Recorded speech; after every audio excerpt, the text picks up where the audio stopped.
Marisa, José Luis, todo vuestro. Edi, ¿quién va a empezar? Yo. Bien, buenas tardes. Vamos a empezar de manera inmediata el acto. Yo me presento, soy Edi Sánchez, soy profesor de la Facultad de Ciencias Políticas, la otra facultad hermana. Agradecer en primer lugar a quienes permiten que estos actos salgan, ¿no? Y uno de ellos es Mirta. Mirta Núñez ya ha trabajado bastante en otro acto muy importante que tuvimos aquí, como fue el foro de la FIC que organizamos con Beinas y con Anguita a final del curso pasado. Y bueno, agradecerte, Mirta, muchísimo tu trabajo, tu impulso y luego tu trabajo académico e intelectual en torno a las ideas progresistas en general y del marxismo y la historia en particular, ¿no? Agradecer también al decanato de la facultad. No es habitual dejar el salón de actos para tipos de actos que no sean estrictamente académicos, y en ese sentido, pues sobre todo agradeceros a vosotros y a vosotras que este acto sea rotundo. La actividad de hoy también se enmarca en una defensa y una reivindicación general de la universidad como una fuerza de cambio social y todo el sentido, la carga que tiene la orientación social de la universidad y fundamentalmente de su estudiantado. Esto lo digo porque una serie de profesores claramente reivindicamos este valor en un momento donde las fuerzas conservadoras también pugnan y han marcado claramente, en mi opinión, una criminalización injustificada de la universidad y de la movilización universitaria hace escasamente 2 semanas. Desde aquí trasladar un abrazo y un aplauso a todos los compañeros de la Autónoma de Madrid que están recibiendo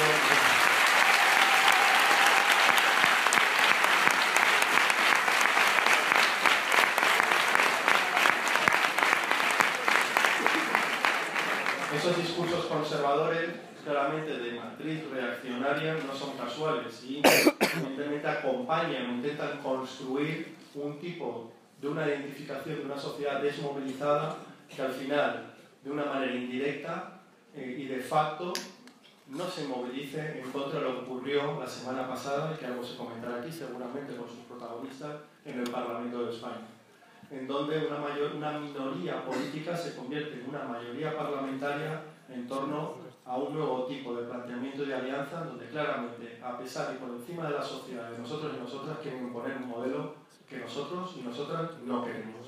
Por eso agradeceros que estéis aquí hoy, porque esto rema a favor de un cambio social que es lo que quiere la mayoría de nuestro país. En este sentido, y por tanto introduzco el acto, esta actividad tiene que ver en torno a un planteamiento muy concreto del tipo de lucha política y social que estamos planteando, al menos desde el inicio de la actual crisis. La crisis y la movilización social tiene una traslación directa en la calle, donde es su protagonismo.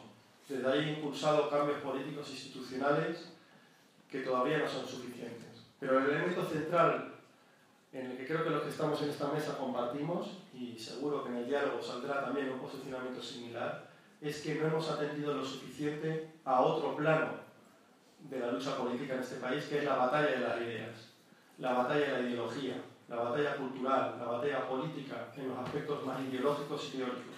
Ahí tenemos que reconocer que todavía los sectores más conservadores, y en esta universidad es un sentido también, las teorías de matriz conservadora, liberal, claramente son mayoritarias. Muchas veces se nos quieren imponer como la única realidad, como la única, digamos, como que el capitalismo y la sociedad, dentro de su visión liberal de la misma y neoliberal en cuanto a su práctica política, se nos quiere trasladar como la única realidad posible, como el estadio final de la evolución humana, como la última fase que por tanto no permite ningún planteamiento de alternativa. Eso tenemos que reconocer que es una batalla que no estamos dando y que nosotros queremos, por parte de la Fundación de Investigaciones Marxistas y en concreto el Partido Comunista de España, centrar nuestra actividad. Por eso esta actividad es la primera, es una conferencia en la que introduce una actividad que tiene un tamaño muy grande y sin precedentes en nuestro país, que es la formación política e ideológica como una reivindicación, digamos, como una prioridad en el trabajo de la izquierda. Y esa es la presentación de la Escuela de Formación del PC. Las escuelas de formación o el trabajo teórico no puede ser un elemento puntual, una universidad de verano o una actividad meramente académica, puntual, eventual, que dura una semana, unos días. Tiene que ser un elemento continuo, continuado en el tiempo, permanente, organizado y que llegue a la mayor cantidad de gente posible. Porque tenemos que dar una respuesta a la altura de la agresión que estamos sufriendo. Y ese es el planteamiento, uno de los objetivos de este acto y nuestra pequeña contribución a este gran tamaño de tarea histórica que es el cambio en nuestro país. Aquí agradecer profundamente a los que van a intervenir, pues fundamentalmente a Alberto Garzón. En primer lugar va a hablar el presidente de la Fundación de Investigaciones Marxistas, que es José Luis Centella, que además es secretario general del PC, en el que va a hacer un planteamiento de lo que nosotros venimos a ofrecer al debate de cómo plantear esta batalla de las ideas. Y en segundo lugar, Alberto Garzón, que va a plantear una conferencia en torno a un título muy claro, nítido, contundente, sin ambigüedad, como es él. En este sentido, yo quiero agradecer a Alberto principalmente su presencia aquí. La actividad parlamentaria es exigente, pero él también, yo creo que con este gesto quiero plantear que no es la prioritaria. La prioritaria es otra. Está en la calle, está en las aulas, y está también en el debate de las ideas. Y en este sentido, yo tengo el honor y el placer de conocer a Alberto mucho antes de lo que, como le conocemos hoy. Y Alberto le conocí, no es casual, en Málaga, en el marco de los congresos de economía del desarrollo, economía mundial del desarrollo que organizó la FIM. Estamos en 2007 y 2009, que fueron las dos ediciones, que fue la primera vez que en un marco académico, desde las teorías no liberales, se abordó el análisis de la crisis. Incluso en 2007, que nadie hablaba de la crisis, organizamos un congreso académico para hablar de la misma. Ahí vinieron gente que ahora es muy importante y que ha sido parlamentaria y que está en el debate como de nuestro pueblo hermano griego, como Kostas Lapavitsas, que fue la primera vez que vino a España, por ejemplo. Y una serie ahora de profesores y también de políticos conocidos, economistas, como Nacho Álvarez o como Viviana Andrea, iniciaron su carrera en esos congresos. Pues bien, el primero y el segundo de ellos, en nombre de la FIM, los abrió Alberto Garzón cuando era un estudiante de económicas en Málaga. Pero después Alberto vino a cursar el mismo máster que cursé yo, ¿no? Ahí fuimos compañeros, que es el máster de Economía Internacional del Desarrollo, que es una isla de la heterodoxia económica en este país, en el que han salido ya varias promociones de los grandes, ahora actuales, jóvenes, la nueva generación de economistas críticos de este país, y donde estaba Alberto Garzón y después su hermano en Huelva, que no sé si está por aquí, creo que no, ¿no? No está en Huelva. No está en Huelva, la verdad que tiene otro acto ahí de la FINA, ¿no? Precisamente en Huelva. Bien. Y ahí, pues bueno, nos reencontramos aquí en Madrid, porque ninguno de los dos somos en Madrid, y yo quiero reconocer, y con eso termino, un elemento muy importante de lo que viene a definir lo que tenemos que hacer, lo que hay que reivindicar. Yo me acuerdo que Alberto, antes de ser conocido, le llevamos a Vallecas, ¿no? Y en las partes más duras de Madrid, en donde menos renta hay, más paro, más dificultades, Alberto Garzón daba seminarios, no a estudiantes, no a profesores, no a investigadores, sino a trabajadores y trabajadoras de la construcción del paro, o a pensionistas, o a reponedoras, o trabajadoras del sector servicios, qué es la crisis, cuáles son las alternativas, y sobre todo transmitir y desmontar un discurso que nos culpabilizaba a nosotros y a nosotras de una crisis que no habíamos generado, pero que sí sufrimos. Y luego nos encontramos en Ciudad Lineal y en otros barrios de la periferia de Madrid, y en esos actos que eran de 15, de 20, luego de 30, de ahí salió una idea de un seminario, de una charla más grande, de una asociación, de un foro, de escribir un libro, en ataque de las pensiones, que fue el primero que hiciste con Juan Torres. Y poco a poco eso permite actos tan maravillosos y tan grandes como los de hoy. Por tanto, reivindicar ese trabajo militante, pequeño, anónimo, pero sí que permite actos como este y reconocer a aquellas que no están sentadas aquí, pero que han permitido que lleguemos hasta aquí. Por mi parte, muchísimas gracias. Tiene la palabra José Luis Centella. Un abrazo.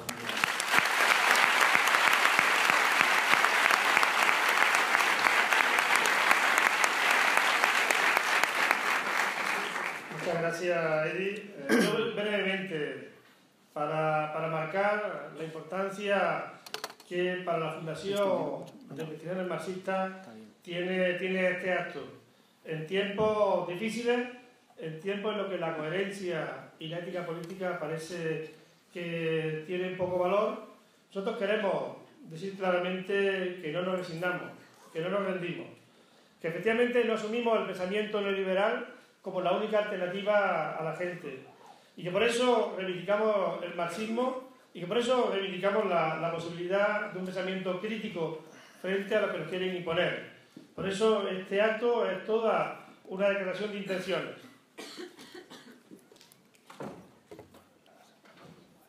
Este acto y esta escuela de debate que hoy iniciamos quiere decirle claramente al poder, a los que hoy pueden estar relativamente satisfechos porque han conseguido imponer un gobierno que hasta ahora se está presentando, que no tiene motivo para estar tranquilos, porque no han conseguido ganar la batalla. La batalla la ganarán cuando consigan que no haya pensamiento crítico, cuando no haya nadie que intente buscar otros caminos.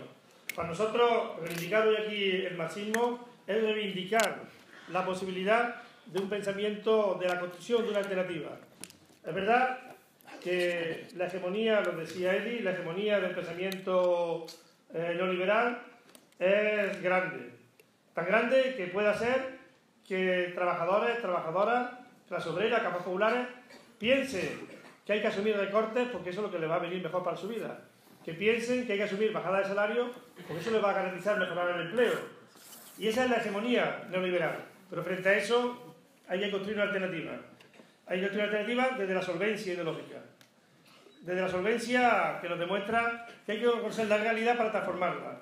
Por eso la Fundación de Investigaciones Marxistas está decidida a dar esa batalla frente a quienes abandonaron ya hace muchas décadas el marxismo y hoy abandonan ya la ética política. Nosotros reivindicamos esa ética. Reivindicamos la coherencia y el dar la cara ante la gente. Eso significa que no vale cualquier cliché. No reivindicamos un marxismo meramente de académico y de etiqueta.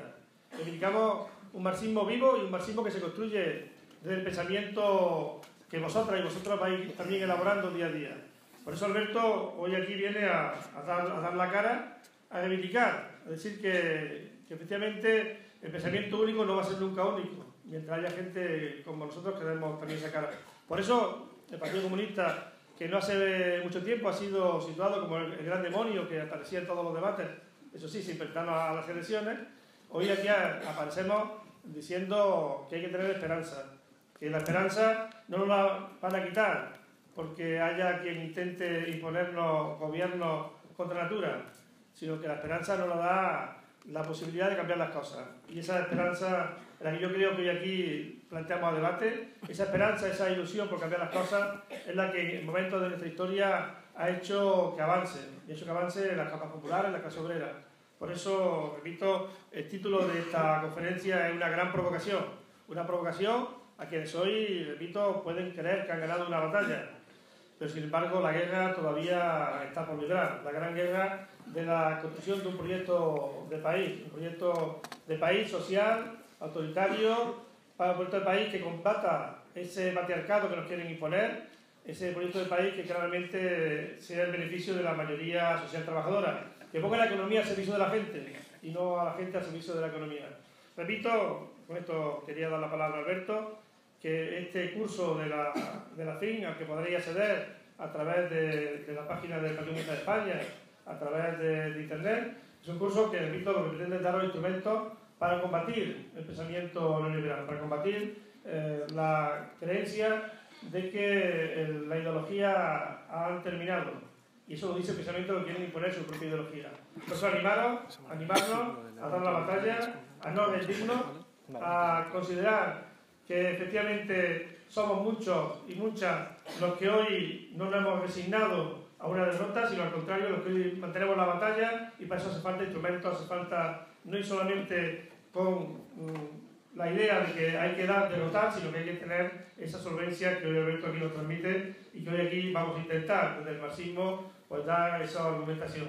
Por tanto, yo os dejo, os invito a que os acerquéis a la página de la Fundación de Investigaciones Marxistas, porque repito, hoy aquí reivindicamos el marxismo como el gran instrumento que puede mover un poco esta historia que nos intenta imponer. Muchas gracias y os dejo con Alberto.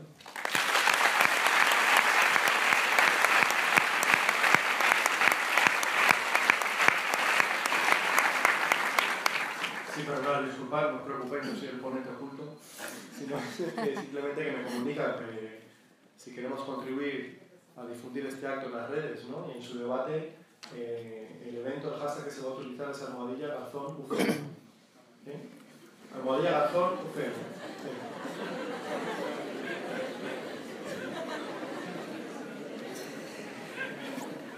Bueno, buenas tardes. No sé, ¿se me escucha? Sí, ¿verdad? Sí.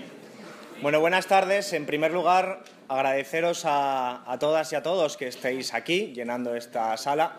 La verdad es que es un placer poder ver esta sala completamente llena, con gente fuera intentando escuchar, porque ya ver es imposible desde ahí fuera, desde el pasillo, sabiendo que además hemos rebasado las expectativas, y con expectativa me refiero a la sala anterior, que evidentemente se ha quedado pequeña, y creo que es un buen síntoma.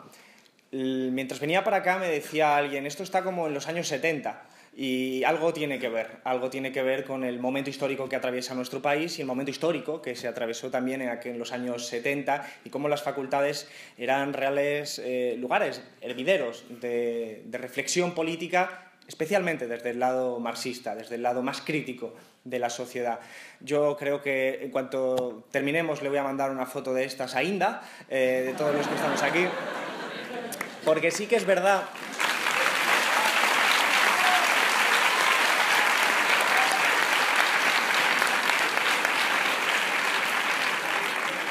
Porque sí que es verdad que palabras, conceptos significantes como comunismo, marxismo, parecen estar siempre desaparecidos hasta que en algún momento los sacan con una intencionalidad clara. En el momento en el que nosotros nos presentamos a las elecciones junto con Podemos, fue un momento en el que las encuestas daban la posibilidad que nosotros pudiéramos quedar segunda o incluso primera fuerza. Fue un momento de tensión en las élites económicas que entonces sí se acordaron otra vez de estos conceptos para sacarlos como una forma de ataque, como una forma naturalmente de poner de relieve pues, todo lo malo que era la palabra comunismo, la palabra marxismo. Creo que es un síntoma también de que refleja algo que hay más profundo y es el miedo que existe frente a un movimiento social, un movimiento político que es importante clarificar qué es. Yo creo que esta charla tiene como objetivo precisamente ese, el clarificar un poco de qué estamos hablando. El título es provocativo, pero al mismo tiempo es sincero.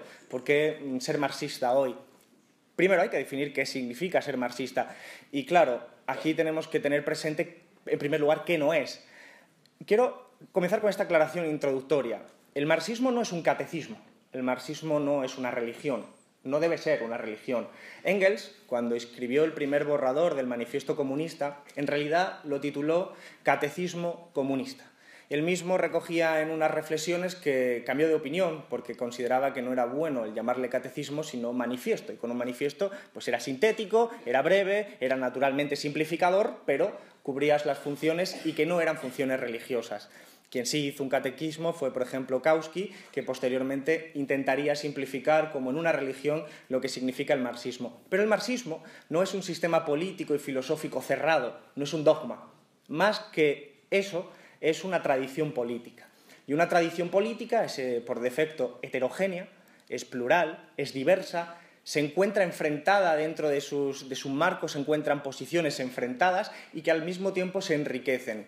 Yo creo que eso es lo que hace que el marxismo continúe continuamente adaptándose, ya desde los tiempos de Marx, como herramienta. En realidad no es muy adecuado, de hecho, siquiera hablar de marxismo. Es conocido que Marx en sus últimos años de vida dijo la frase «yo no soy marxista», que claro, dicha por Marx era significativa. Él lo que se refería era que no se sentía identificado con aquellos que decían seguirle a él y que sus interpretaciones eran demasiado dogmáticas. Marx tenía muy claro que había que dudar de todo. En realidad lo que es el marxismo es una crítica a la sociedad. Una cosa representativa que hizo Marx es que le puso la etiqueta crítica a casi todo lo que escribió. Como título o subtítulo siempre aparece la palabra crítica. Es una crítica a los filósofos especulativos hegelianos, es una crítica a los científicos que se limitan a describir el mundo tal y como se ve en la superficie, es una crítica a los científicos que sabiendo lo que realmente hay lo ocultan y es una crítica incluso a los críticos que lo hacen mal. De hecho, Marx también escribía artículos que se llamaban crítica de la crítica crítica. Entonces, imaginaros realmente el sentido profundo de una tradición política que está basada en dudar de todo. Y por lo tanto no puede ser un dogma. Sin embargo, nos hemos acostumbrado en la historia del marxismo a ver continuamente cómo el marxismo se fosiliza, se convierte en una piedra con la que lanzársela al contrario. El marxismo se ha convertido muchas veces en un instrumento con el que buscar la cita adecuada, la cita instrumental, algo que nos sirva para lanzárselo a otro ismo, sea cual sea, desde el marxismo y el comunismo a otra ideología contraria. En realidad, Eso no es lo que pretendía Marx de ninguna forma. El marxismo no es la llave que abre todas las puertas. Es imposible, no lo es. Pero sí es un instrumento que arroja luz sobre el mundo en el que vivimos. Y como tal hay que tenerlo presente, como una herramienta que nos permite entender el mundo en el que vivimos. Uno de los mejores filósofos marxistas de nuestro país, ya falleció en el 2012, Fernández Buey, escribió quizás la mejor biografía sobre Marx, que se llama Marx sin ismos, precisamente denunciando esto que estoy contando. Él decía que se había escrito tanto de Marx que Marx había acabado siendo un total desconocido. En cierta medida, esto es lo que ha sucedido y lo primero que tenemos que hacer es vacunarnos frente a ese tipo de comportamiento. Como ha dicho Eddie, nosotros somos militantes y eso ahora lo explicaré a qué me refiero desde esta óptica. Como militantes hemos visto muchas cosas. Hemos visto peleas internas basadas en citas de Marx, de Engels, de Lenin y de una serie de santos, porque desde este punto de vista se entienden como santos, que supuestamente tienen la verdad revelada y hay que lanzársela al oponente, aunque sea una cita de Marx para atacar a otra cita de Marx, lo cual lleva realmente al ridículo. Y hemos visto cosas que verdaderamente tenemos que combatir. Yo me acuerdo que cuando surgió el 15M hubo informes provinciales del Partido Comunista de España que todos se encabezaban con una frase de Lenin sobre los indignados, y uno tenía la sensación de que alguien había puesto en Google Lenin indignados y buscar a ver cuál era la cita en la que Lenin hablaba de los indignados para ver cómo utilizarla en un contexto totalmente distinto. Eso a Marx lo que llamaba era...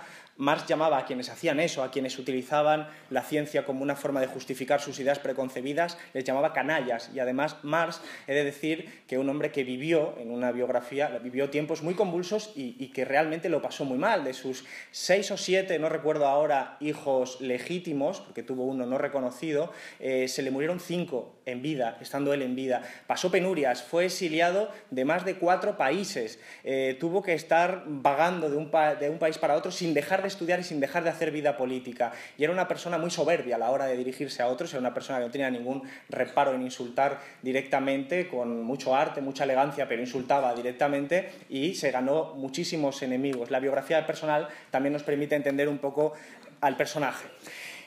Con esta advertencia situada, lo que yo quiero hacer es plantear que si el marxismo es una tradición política y no es un dogma, yo creo que hay elementos que pertenecen a esa tradición política y que tenemos que reivindicar, porque nos servirán para entender la sociedad de hoy en día, porque son enfoques, métodos que nos permiten entender el día de hoy. Yo he señalado 8, es arbitrario, yo creo que son 8 en función de lo que era el objetivo de esta charla y creo que son 8 que son los siguientes. En primer lugar, como tesis número 1, el primer elemento que yo señalaría es la formación ideológica. Abundo un poco en lo que ha dicho Eddie, pero al haber situado Eddie el problema, me aprovecho de la circunstancia. La formación ideológica era para Marx un principio básico. La formación, el estudiar. Se entendía claramente que entender el mundo que vivimos es muy difícil, que necesitas estudiar, que necesitas hincar los codos, que necesitas dedicar tiempo de tu vida, mucho tiempo de tu vida, a prepararte, a discutir con otros, y que eso, evidentemente, es más costoso que no hacerlo. Pero él entendía que era un prerequisito de la transformación social. Él decía que sin conciencia no había transformación del mundo y, por lo tanto, que lo que había que hacer era mucha pedagogía. La mayoría de las organizaciones en las que perteneció Marx y Engels eran organizaciones que tenían como objetivo discutir.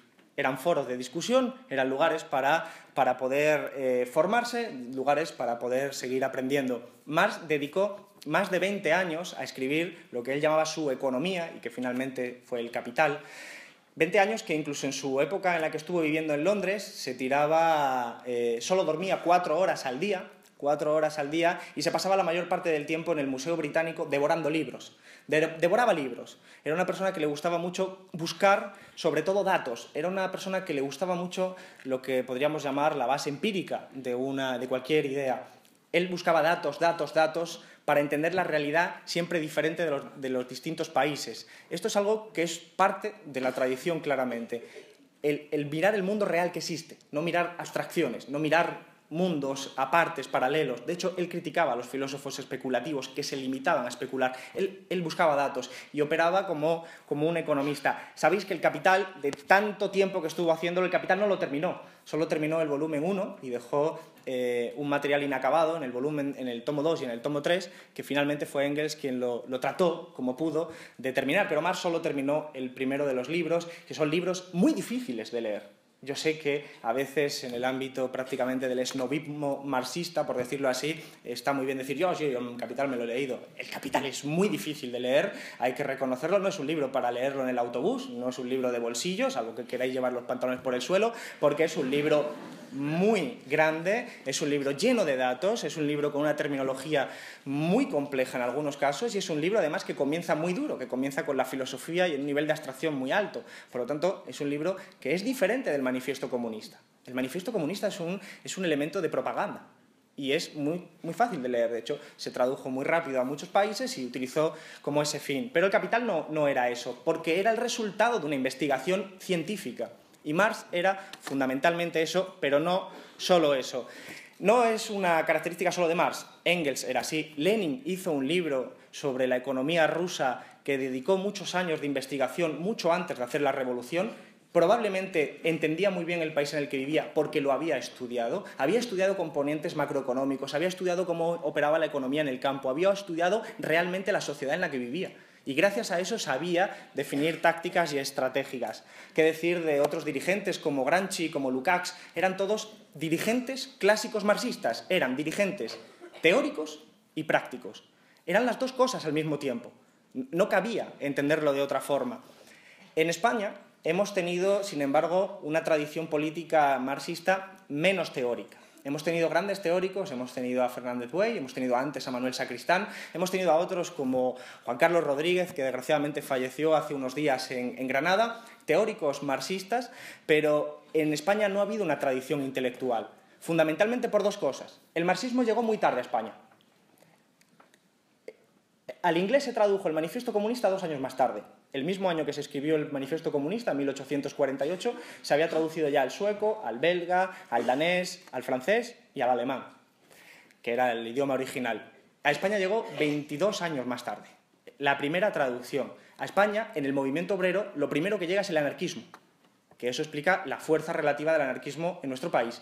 Y el anarquismo tiene una tradición mucho más práctica, una tradición más volcada en el sindicalismo, más volcada en la acción concreta, más que en el ámbito puramente teórico. Por lo tanto, el militante del movimiento obrero español estaba más caracterizado por hacer praxis que por la parte teórica. Y ya durante la guerra civil y posteriormente, pues es evidente que si estás en una guerra tienes poco tiempo para estudiar y si estás huyendo de la dictadura franquista tienes todavía menos tiempo para estudiar. Por lo tanto, no se han dado las condiciones óptimas en nuestro país para tener intelectuales de la talla de Althusser, de Poulantzas, de Gramsci y de tantos otros autores que, digamos, desde el siglo pasado alimentaron y adaptaron muy bien todo esto. Creo que lo que tenemos que recuperar, terminando esta primera tesis, es esa concepción. La concepción de que el militante marxista no es un militante solo para hacer la praxis, ni es un militante solo para encerrarse en los despachos a estudiar. Es un militante que alterna las dos cosas y que sabe que sin conciencia no hay praxis y que sin praxis no hay conciencia y que son las dos cosas al mismo tiempo. Por eso es reivindicar la figura que planteaba Eddie con la idea de que los militantes somos gente que necesitamos estudiar para formarnos, para formar a otros y para estar en la calle. Eso es un elemento absolutamente sorprendente hoy en día. Si observáis los partidos políticos tradicionales, el mecanismo de ascenso de los cuadros políticos en esos partidos no se hace en función de la capacidad ideológica que tienen. Se hace de redes clientelares, de favoritismo y de determinadas lógicas internas que están totalmente desconectadas de la capacidad de entender tu mundo. Y al final lo que tenemos es los famosos aparatos de partidos enquistados, desconectados de la realidad. Y yo creo que lo que necesita recuperar de esa tradición marxista es esa figura del militante que alterna la praxis con la teoría. Segunda tesis de la tradición marxista. Los derechos sociales se conquistan. Esto es algo que lo tenían muy claro todos los militantes marxistas. Los derechos sociales no vienen del cielo, no te los conceden gratuitamente las élites económicas.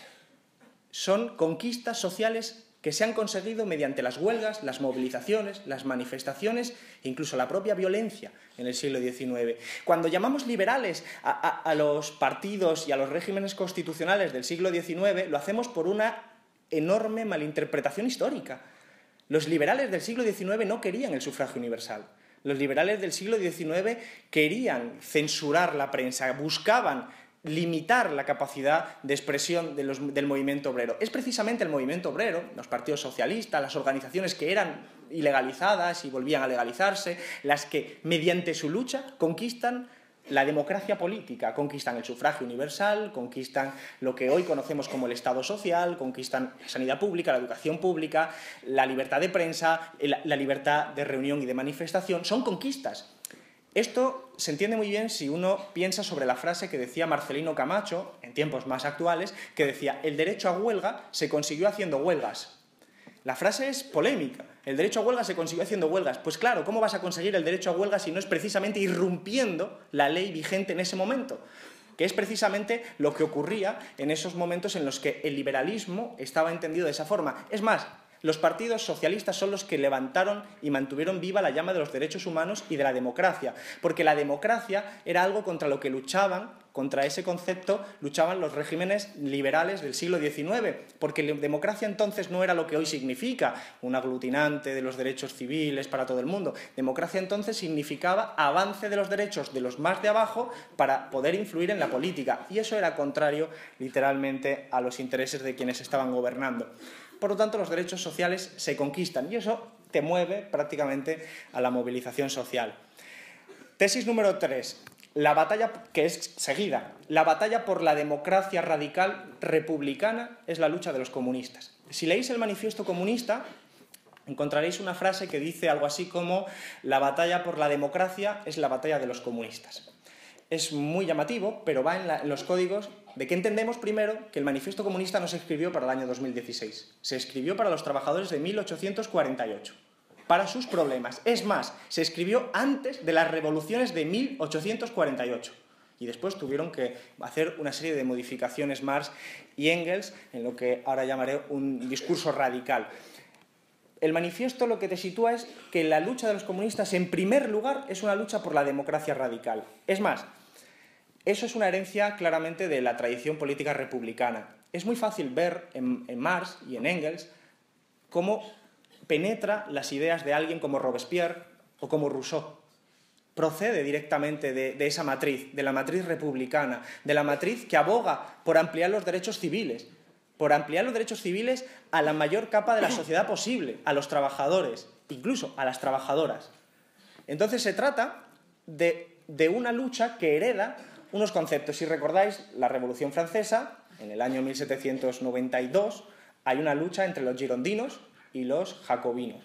Una lucha política que todos sabemos cómo acaba. Los girondinos buscaban un sufragio que no era ni censitario realmente. Solo podían votar aquellos que tuvieran propiedades. Aquellos ciudadanos que tuvieran propiedades. Los jacobinos van más allá. Pues bien, lo que hace Marx es radicalizar esto y decir, no, tiene que ser todo el mundo. Y hereda una tradición política que es de democracia radical. Una cosa muy curiosa que hace Marx es que en el Manifiesto Comunista, en el 48, ese mismo año ya estaba empezando las revoluciones en Alemania, en Francia, revoluciones socialistas. Y cuando termina se da cuenta de que tiene que adaptar, como decía antes, el manifiesto de otra forma y hacerlo más concreto. Y hacen un discurso, tanto Marx y Engels, un escrito en el que introducen una serie de medidas concretas que tiene que defender todo comunista. Entre esas medidas concretas se encuentra el sufragio universal, la libertad de expresión, la libertad de reunión, la bajada de los salarios de los representantes públicos, de lo que hoy llamaríamos diputados, la homogenización de sus sueldos y el establecimiento de un sueldo para todo representante público, de tal forma que también los pobres puedan dedicar su tiempo a la política, la libertad y la justicia gratuita. Todas estas medidas las reivindica Marx ya en 1848. Y en el 71, que sabéis es la Comuna de París, él vuelve a hacer un libro que es La Guerra Civil en Francia y el 18 Brumario, que lo hace antes, escribe sobre la Comuna de París diciendo que eso es su ejemplo de sociedad democrática. Y como sabéis, la Comuna de París lo que hizo fue bajar los salarios a todos los representantes públicos para adaptarlos al nivel del obrero, instaurar un salario público, acabar con el ejército profesional y popularizarlo, y una serie de medidas que podríamos encarnar en lo que se llamaría hoy democracia radical. Por lo tanto, Marx lo que defendía era la democracia radical en la expresión más radical de todas, es decir, llevarlo hasta sus últimas consecuencias, como un prerequisito para el socialismo. Pero claro, ahí es donde nos encontramos con la... Bueno, uno de los elementos, por cierto, es el revocatorio. El revocatorio se ha hecho famoso recientemente, primero porque es una polémica en Venezuela, y aquí todo lo que sucede en Venezuela es noticia. En el país es noticia, nunca mejor dicho.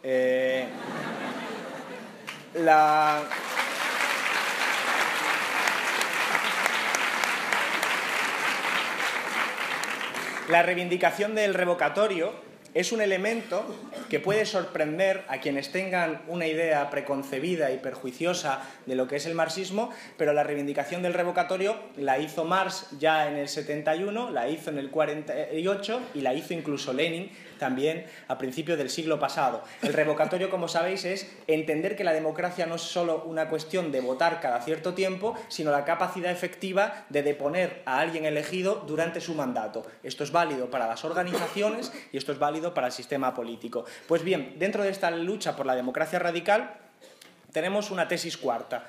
Para los marxistas, la emancipación política no es suficiente. La emancipación social es algo que va más allá. Marx tenía depositadas muchas esperanzas en Estados Unidos y en el Reino Unido.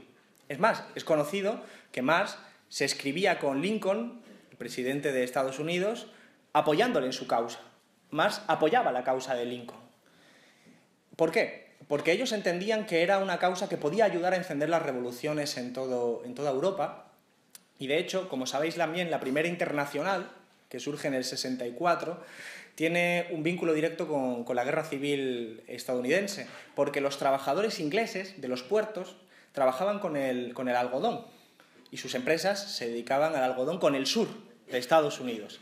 Y los trabajadores ingleses decían que ellos no querían comerciar con quienes eran los esclavistas y quienes estaban luchando contra los trabajadores del norte de Estados Unidos. Así que iniciaron una red de manifestaciones, huelgas, que obligaron al Reino Unido a cambiar su posición de parte en la guerra civil estadounidense. Y de ahí surge la primera internacional, la concepción de que los trabajadores tienen una perspectiva no solo nacional, preocupándose por sus propios intereses, sino por los intereses de los demás. Marx y Engels tenían muchas esperanzas depositadas en el Reino Unido y en Estados Unidos, también porque eran los países más desarrollados económicamente, donde más trabajadores industriales había y donde, por supuesto, dentro de su lógica del materialismo histórico, más fácil iba a ser, teóricamente, una revolución.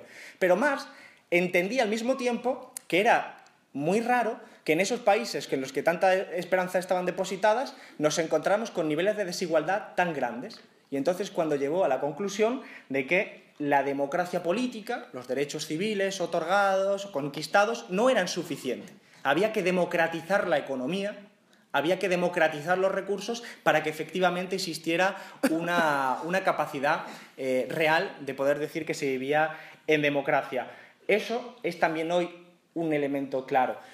Entonces era la diferencia entre los radicales pequeñoburgueses, como se les llamaba, los partidos demócratas, que buscaban ampliar los derechos, pues el sufragio universal, bajar la edad de voto a los 21 años, a los 18, esas ampliaciones, eso eran los demócratas radicales, y el marxista diría, eso sí, es necesario, pero además tenemos que ir y nacionalizar la banca, y nacionalizar las grandes empresas, hacerlas públicas, para poder satisfacer las necesidades de la gente. Eso tiene que ver, sin lugar a dudas, con la libertad positiva. Es un problema de filosofía. Como sabéis, la libertad se puede definir de diferentes formas. El marxismo siempre la ha definido como libertad positiva. La libertad no es que no te impida a la gente entrar en un supermercado. Un mendigo puede entrar en un supermercado, pero no va a poder comprar. Por lo tanto, puede darse la vuelta por el supermercado, por el centro comercial, lo que quiera, pero no tenemos ninguna capacidad de satisfacer sus necesidades más básicas. El marxismo siempre ha definido la libertad como libertad positiva. Solo hay libertad si la gente no tiene hambre, si la gente tiene empleo, si la gente tiene casa, si la gente tiene una serie de necesidades satisfechas que le permitan desarrollar su vida con dignidad. Y eso es una concepción diferente a la libertad liberal. Tesis 5. El marxismo siempre tiene en cuenta el capital. Veréis, Marx no escribió sobre el comunismo. Esto es una cuestión que hay que señalar. Marx hizo pequeñas anotaciones sobre lo que él consideraba que era el comunismo o la dictadura del proletariado. Pero, por ejemplo, dijo que el mejor ejemplo de dictadura del proletariado era la Comuna de París. La Comuna de París, que era el ejemplo de democracia más radical. Para él eso era la dictadura del proletariado. Fundamentalmente porque los términos no significaban lo mismo antes que ahora. Pero Marx no escribió sobre el comunismo, apenas unas pocas líneas. Sobre lo que escribió toda su vida fue sobre el capital. Hay una frase muy curiosa de Marx que dice: nadie escribió tanto sobre el capital sin tenerlo, porque Marx era un desastre gestionando su economía particular.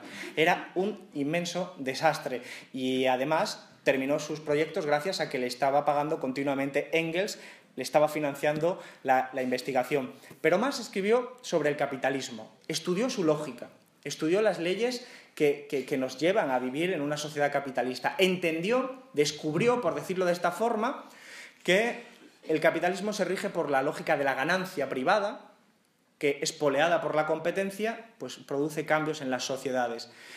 Marx tenía muy presente, por ejemplo, que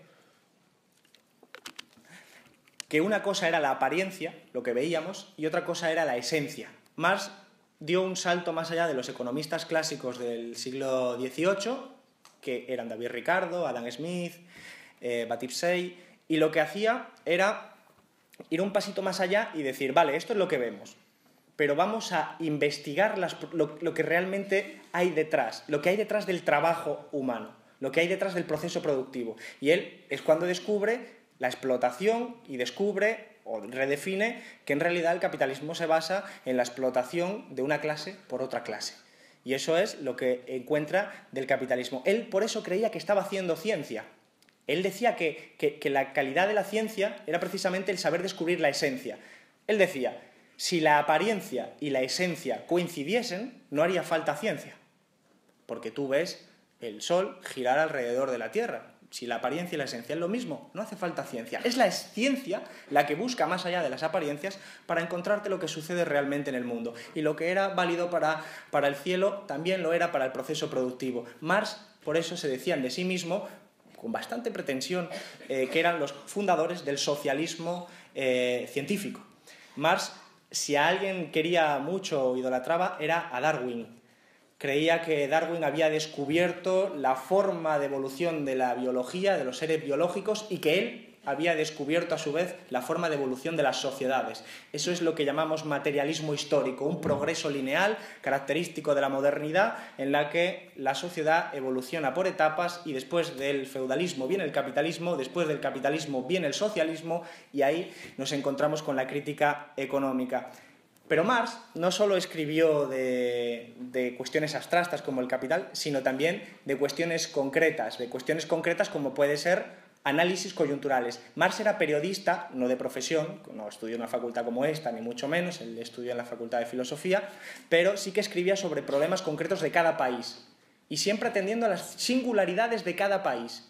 Y gracias a eso siempre analizaba los fenómenos políticos desde el punto de vista de la economía. Esto es otra característica de ser marxista. Analizar la política desde el punto de vista de los ciclos económicos. Marx estudió los ciclos económicos. En el año 50, por ejemplo, aparece un Marx y dice: hemos perdido las revoluciones del 48. Hemos sido derrotados. Y derrotados no quiere decir derrotados como ahora. Es que ha sacado menos votos. No, derrotados quiere decir que tienes 100.000 muertos encima de la mesa. De la represión. Dice, hemos sido derrotados.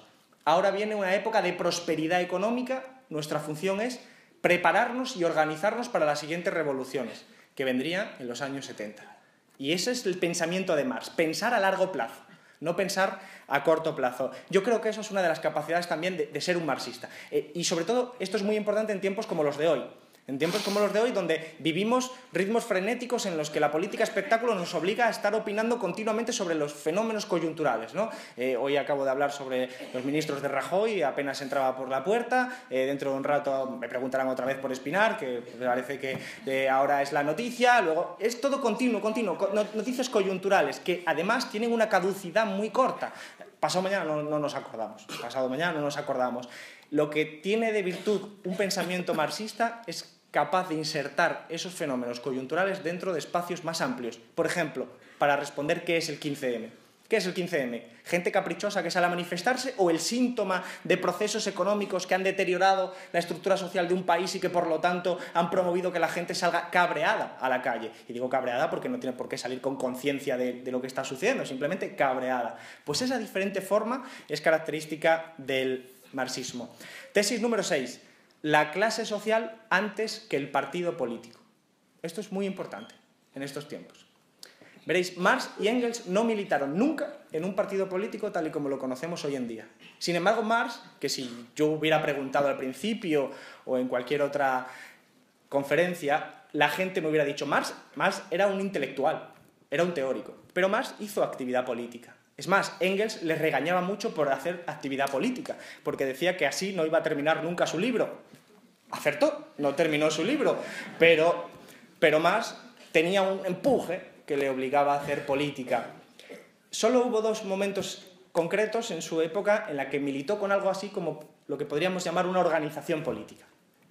Lo hizo en el 46 hasta el 50 en lo que es la Liga de los Comunistas. Se llamaba Liga, no era un partido. Los partidos políticos tal y como los conocemos hoy en día son contemporáneos, son producto del presente. No existían en el siglo XIX como tales. Es la Liga de los Comunistas. Ellos pertenecían a foros de discusión, a los antiguos clubs de la Revolución Francesa, que eran grupos de gente que compartía espacio ideológico o que discutía, pero no estaban organizados, no tenían afiliación, no tenían presidente, no tenían secretario. Era una forma bastante difusa, más parecido a lo que hoy podríamos llamar un movimiento social que a lo que hoy llamaríamos un partido político. De hecho, Marx, su concepción de lo que era un partido varió. Es muy difícil encontrar una definición. En el marxismo no hay una teoría del partido, como tampoco hay una teoría del Estado, ni hay una teoría de la revolución. El marxismo es una tradición política, no es una llave para abrir todas las puertas, lo dije al principio. La segunda vez en la que Marx participa de lleno en la actividad política es a partir del 64 hasta el 72, la Primera Internacional. La Primera Internacional en la que se pelea con anarquistas y con lo que él llamaría revisionistas, porque defiende unas posiciones muy concretas. Marx, en la Primera Internacional, escribió las reglas de cómo se organizaba la Primera Internacional. La Primera Internacional tampoco era un partido político, era algo más parecido, de nuevo, a un movimiento social. Marx escribía sobre todos los países, siempre se informaba sobre todos los países. Pensad que en sus últimos años de vida aprendió ruso para entender lo que pasaba en Rusia. Era un hombre con enormes inquietudes para aprender lo que sucedía, devoraba libros al final en ruso para entender lo que estaba sucediendo. Él siempre apoyaba a la clase trabajadora en cualquier país. El Manifiesto Comunista, si lo leéis, dice: los comunistas no nos oponemos a los demás partidos de la clase trabajadora. Reconocía que la clase trabajadora se organiza en diferentes partidos políticos y reconocía que no eran competidores. Marx, de hecho, cambia su afinidad de partidos en función de las singularidades. Se produce una cosa muy curiosa. La estrategia política de Marx era muy singular. En Estados Unidos y en el Reino Unido decía que la clase trabajadora tenía que entrar dentro de los partidos demócratas burgueses y ser el ala izquierda. Mientras, después del 48, en Europa decía: en Europa, sin embargo, la clase trabajadora tiene que organizarse como un partido político independiente que no negocie en ningún caso su unidad con los partidos políticos socialdemócratas, o bueno, lo que sería ahora la socialdemocracia. Es particular, pero tiene un sentido muy profundo. Para Marx, lo importante no eran las figuras jurídicas, la forma en la que se organiza la gente y se registra ante un ministerio. Lo importante era la clase social. Y decía: mi clase social está dividida. Hay unos que están en un partido, otros que están en otro partido, porque tienen diferencias ideológicas, pero ambos son clase trabajadora. Y buscaba la unidad. La única vez que Marx habla de nuestro partido, después de la Primera Internacional, es para referirse a lo que era el Congreso de Unidad de Gotha, que va a dar lugar al SPD posteriormente, el Partido Socialdemócrata Alemán, que ya veis qué deriva ha tenido para que fuera el partido de Marx y de Engels, ahora es el de Kassy y Merkel, podríamos decir sin lugar a duda.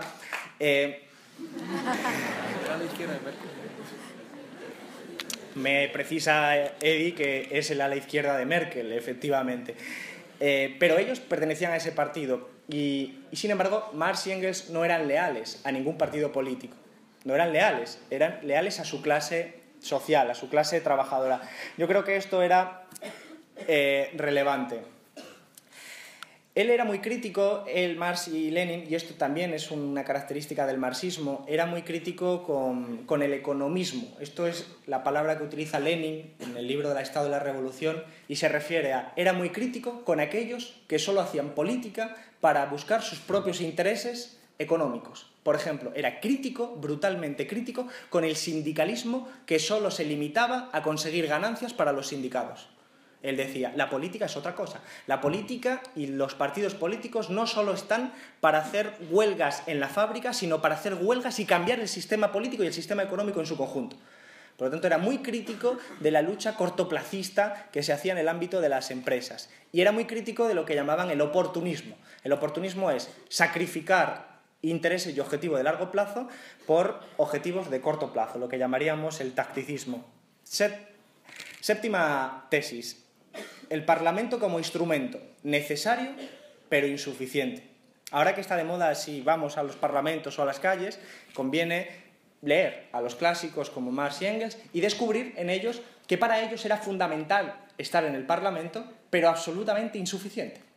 Ellos lo que decían era, en la pelea con los anarquistas, como sabéis, los anarquistas no querían organizarse como partidos políticos, no se presentaban a las elecciones, con Bakunin como principal exponente. Marx tuvo enormes polémicas con él, ganó a costa de destruir la Primera Internacional las posiciones de Marx, que después ya la segunda es directamente socialista-comunista.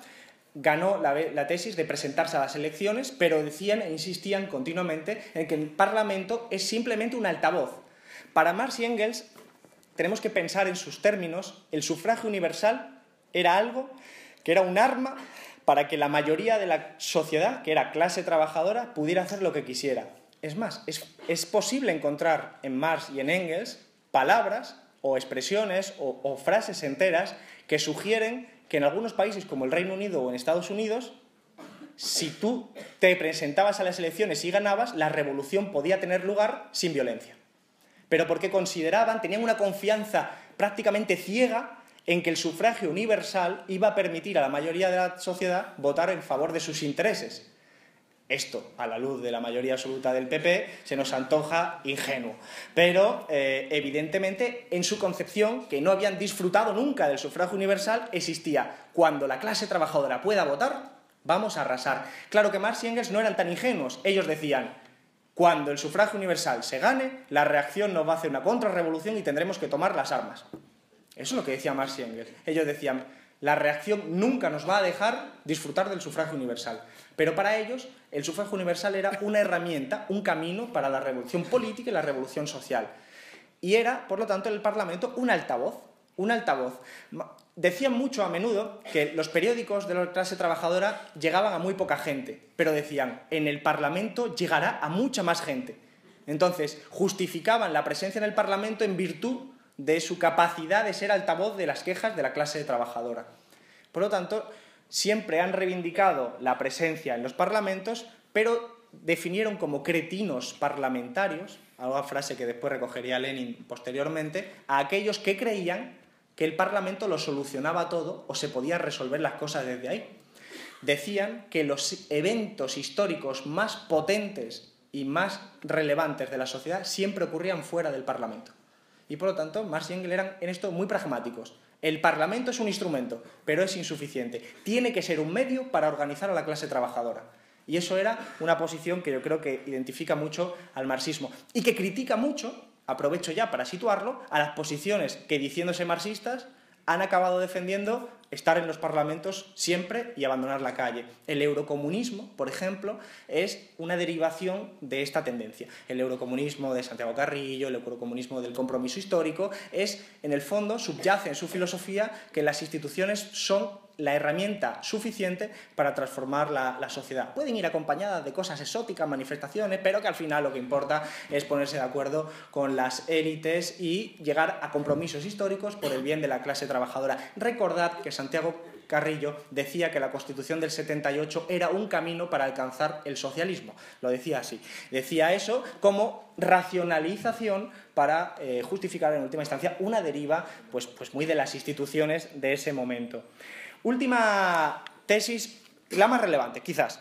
Todas son, insisto, por recuperar el hilo, todas son elementos de la matriz marxista. Todas son elementos que pertenecen a la tradición marxista, que definen a la tradición marxista.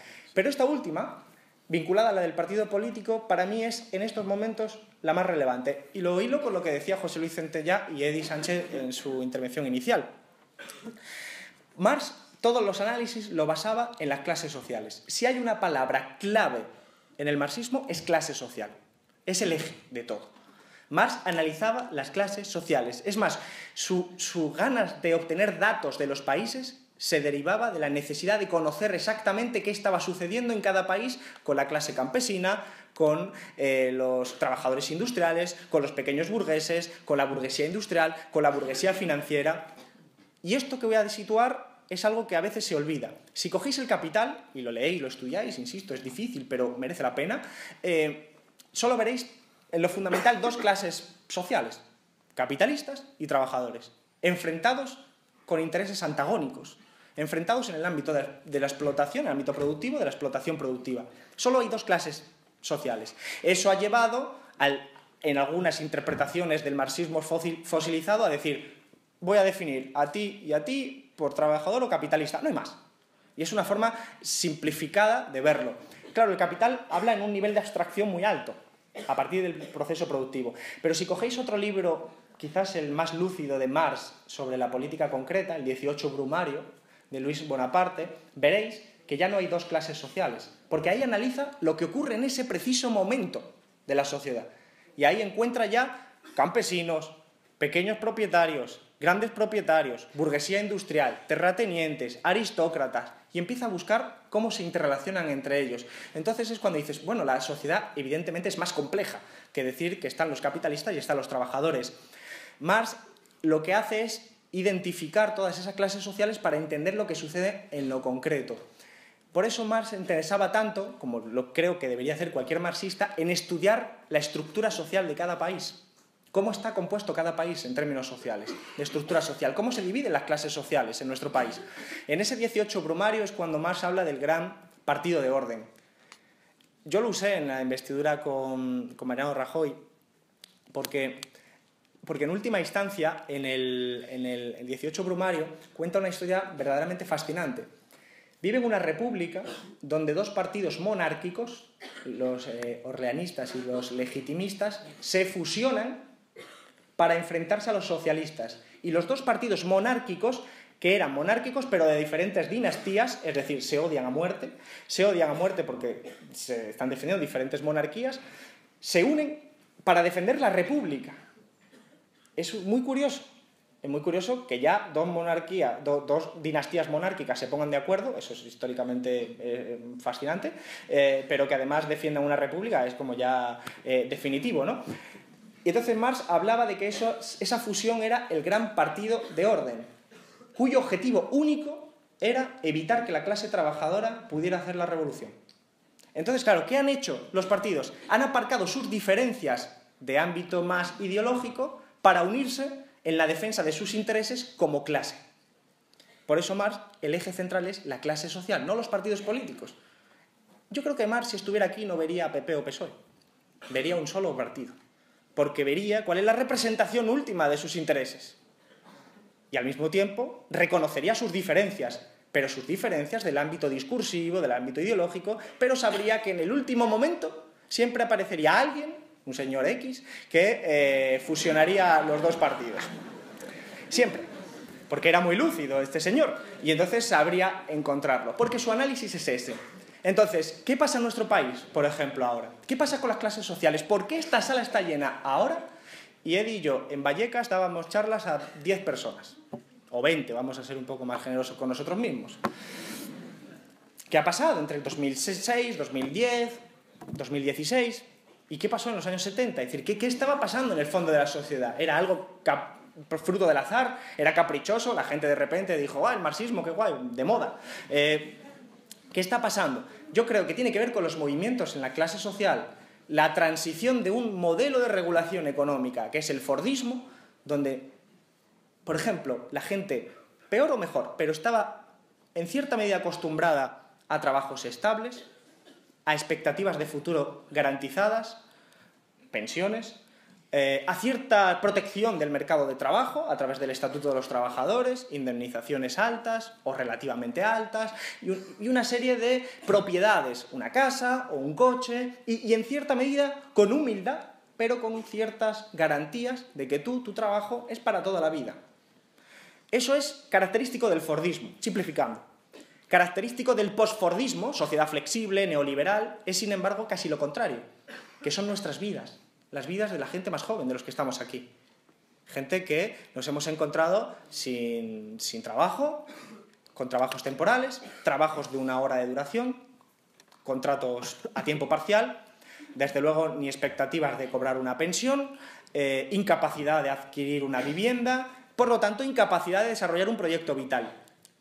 Esa ruptura es una ruptura generacional. Y es una ruptura generacional. ¿Y cómo no van a pensar diferentes la política? Los hijos y las hijas de las madres y de los padres. Si viven realidades materiales totalmente diferentes. Pues esa ruptura de nuestros modelos, digamos, social tiene que ver con la estructura social de nuestro país. ¿Cuál es el problema? El problema es que en nuestro país no se han hecho investigaciones suficientes sobre cómo ha variado la estructura de clases. ¿No? Porque la clase social ha pasado de moda. Ha pasado de moda, desgraciadamente. Un concepto tan básico como la clase media, que es un concepto difuso, es un concepto en el que todo el mundo se inserta. Tú le preguntas a alguien que cobra 3 euros la hora, con suerte, llegando a eso, y le preguntas y dice, yo soy clase media. Y dice, ¿pero cómo vas a ser clase media? No, yo soy clase media, a mí no me metas con los proletarios esos. O sea, es una concepción dominante que cuando se hacen encuestas de carácter subjetivo de tú a qué clase perteneces, la clase media es absolutamente todo. Claro, ¿qué ha sucedido? Que es verdad que en el fordismo había un espacio intermedio más o menos acomodado, sin grandes expectativas revolucionarias, pero conformista, y que ideológicamente conformista. ¿Qué ha sucedido? Que la crisis se lo ha destrozado. Y al destrozar eso, no solo ha destrozado las familias, ha destrozado muy particularmente a la gente más joven de esas familias, por la ruptura generacional. Y esa gente somos nosotros, los que estamos hoy aquí, la mayoría de los que estamos hoy aquí, que cambiamos nuestra forma de ver el mundo, lo que Gramsci llamaba la concepción del mundo. Entonces, analizar cómo se comporta la clase social y cómo cambia en el tiempo es básico. Esto es algo que, sin embargo, los marxistas hemos dejado de lado, desgraciadamente. Y hay muy poca capacidad para hacer estas grandes encuestas que se solían hacer, son muy costosas. El CIS hacía análisis de clase hasta hace no mucho tiempo, 15 años, 20 años. Ya no las hace, porque ahora hace otro tipo de información estadística que es menos útil para analizar las clases sociales. Aún así, es relevante ver, y termino con esto, es relevante ver cómo la intención de voto de los partidos cambia en función de a qué clase social perteneces, si por clase social lo definimos en función del dinero que ganas o de la actividad productiva que realizas, ¿no? Por ejemplo, en Europa, los partidos de extrema izquierda, la izquierda radical, la izquierda marxista, la izquierda anticapitalista, no tienen una base social popular. Cuando veis los estudios no lo encontráis. Es muy poca la gente de las escalas más bajas de la sociedad que vota a la izquierda anticapitalista. Es muy poca. Solemos llegar mejor a lo que eran lo que voy a llamar clases medias ilustradas. Clases medias con principios y valores muy radicales, pero prácticamente de democracia radical burguesa, en términos del siglo XIX, pues sería eso. Y, por ejemplo, cuando uno observa, antes de la unidad política del espacio de Unidos Podemos, cuando observa las diferencias entre los votantes del PSOE, de Podemos y de Izquierda Unida, son clavadas. es el mismo tipo de votante. Solo hay algunas diferencias menores en que el votante de Podemos estaba menos ideologizado en torno a cuestiones como la construcción europea, y era más euroescéptico.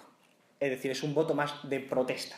Era un voto más de protesta, pero casi sin significación estadística, como se dice técnicamente. Por lo tanto, tanto el espacio de Podemos como el espacio de Izquierda Unida llegamos a sectores sociales cada vez más amplios en nuestro país. Estamos en un espacio político que alcanza el 20% de voto, eso es un espacio histórico en nuestro país, pero sin embargo falta todavía la gran parte de la sociedad que es la que realmente sufre verdaderamente la crisis. Parados, pensionistas, gente que trabaja en la casa, en el trabajo de cuidados, toda esa gente es votante de PP y PSOE. Hasta ahora. No toda, pero estamos hablando que en términos de los jubilados y jubiladas, 60-70% es bipartidismo, por ejemplo. Y eso tiene que ver con la estructura social y eso tiene que ver también con el aspecto generacional que decíamos. Pero parados, ¿alguien me explica por qué el 30% de los parados vota al PP? Pues eso es un análisis de clase que tiene unas consecuencias. Más te diría, esto es lo que sucede. ¿Cómo lo arreglamos? Haciendo conflicto social, praxis política, donde hay parados. Nada de más. Ir al conflicto social. Por eso es la interpretación y la forma de entender de un marxista. Lo digo, y por eso lo he dejado para el final, porque Europa está viviendo tiempos muy convulsos. En Francia, los comunistas que vivían, que trabajaban en las grandes industrias francesas, que ya están jubilados, que han vivido procesos de reindustrialización, de desindustrialización, que se han llevado las industrias donde ellos trabajaban, sus hijos e hijas votan a Le Pen. Y eso se ve en los estudios científicos. ¿Por qué? Pues eso es una ruptura en la estructura social de nuestro país, y del país francés en aquel caso, pero está pasando en toda Europa. En la extrema derecha está ganando impulso en las clases populares, porque son las clases populares las que sufren la globalización, que son las víctimas directas de la globalización, del neoliberalismo, de la construcción europea, del euro como símbolo de todo eso, y entonces se acogen a posiciones que dicen que les van a proteger, pero sobre valores y principios xenófobos, racistas, clasistas, y evidentemente eso es un problema. Pero es el mismo problema que el de los años 30 del siglo pasado, el mismo. Entonces, si la izquierda marxista no está en la calle, explicándole a la gente que somos víctimas del sistema capitalista y que la solución no es el fascismo, sino que la solución son los principios y valores solidarios, de libertad, igualdad y fraternidad, de democracia social y no solo política, si nosotros no estamos ahí, no tengáis ninguna duda que en el momento en el que salga un listo o una lista en España, pues se queda ese espacio político, porque tenemos muy poca pedagogía hecha en nuestro país. Yo lo entiendo. Es mucho más fácil decir la culpa es del inmigrante que explicar el capital. Y no pretendo poner las dos cosas porque el capital evidentemente es difícil, pero incluso más difícil que una charla de Eddie y mía, que yo creo que son asequibles, pero requiere estudiar, requiere una fraternidad distinta. Y solo quería terminar con una cuestión adicional. He puesto 8 tesis, 8 puntos que definirían lo que para mí es ser un marxista. Son muy importantes. Pueden parecer como, joder, Alberto nos ha contado aquí un rollo abstracto que no veas. Son muy importantes porque aplicar ese método a los problemas actuales es la respuesta al título de esta conferencia. ¿Por qué soy marxista hoy? Porque identifico los problemas a partir de estas gafas, de las gafas que me permiten ver donde hay un problema político, examinar la economía, examinar las clases sociales. Cuando tengo un problema con Podemos porque me llevo regular, porque hombre, no nos llevamos tan bien, pues acabo pensando, es que representan a la misma clase social que yo. Y eso es lo que ellos saben, lo que sabe Felipe González. O sea, para Inda, para Felipe González, para Maruenda, para esta gente, ¿de verdad hay alguna diferencia entre los que estamos aquí y los dirigentes de Podemos? No hay ninguna. Representamos el mismo peligro, porque ellos sí hacen un análisis de clase, sin haber estudiado, pero hacen un análisis de clase, sin haber estudiado a Marx.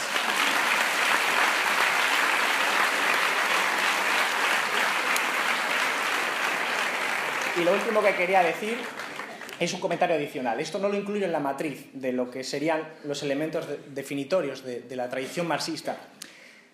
Pero veréis, cuando surgió el 15M, decíamos en las calles, somos los de abajo contra los de arriba. Y hubo un marxismo fosilizado que respondía, no, somos de izquierdas.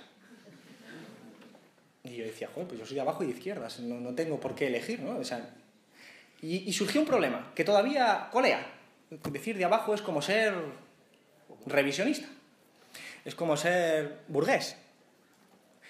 Pues bien, Marx nunca habló de izquierda y derecha, muy rara vez, muy rara vez. ¿Sabéis por qué? Porque él hablaba de comunista. Ellos eran comunistas, no tenían un problema de identidad, ellos eran comunistas. Porque comunista definía un aspecto en positivo. Decían, yo soy comunista, a mí no me cuentes rollo del parlamento burgués de izquierda y derecha, yo soy comunista.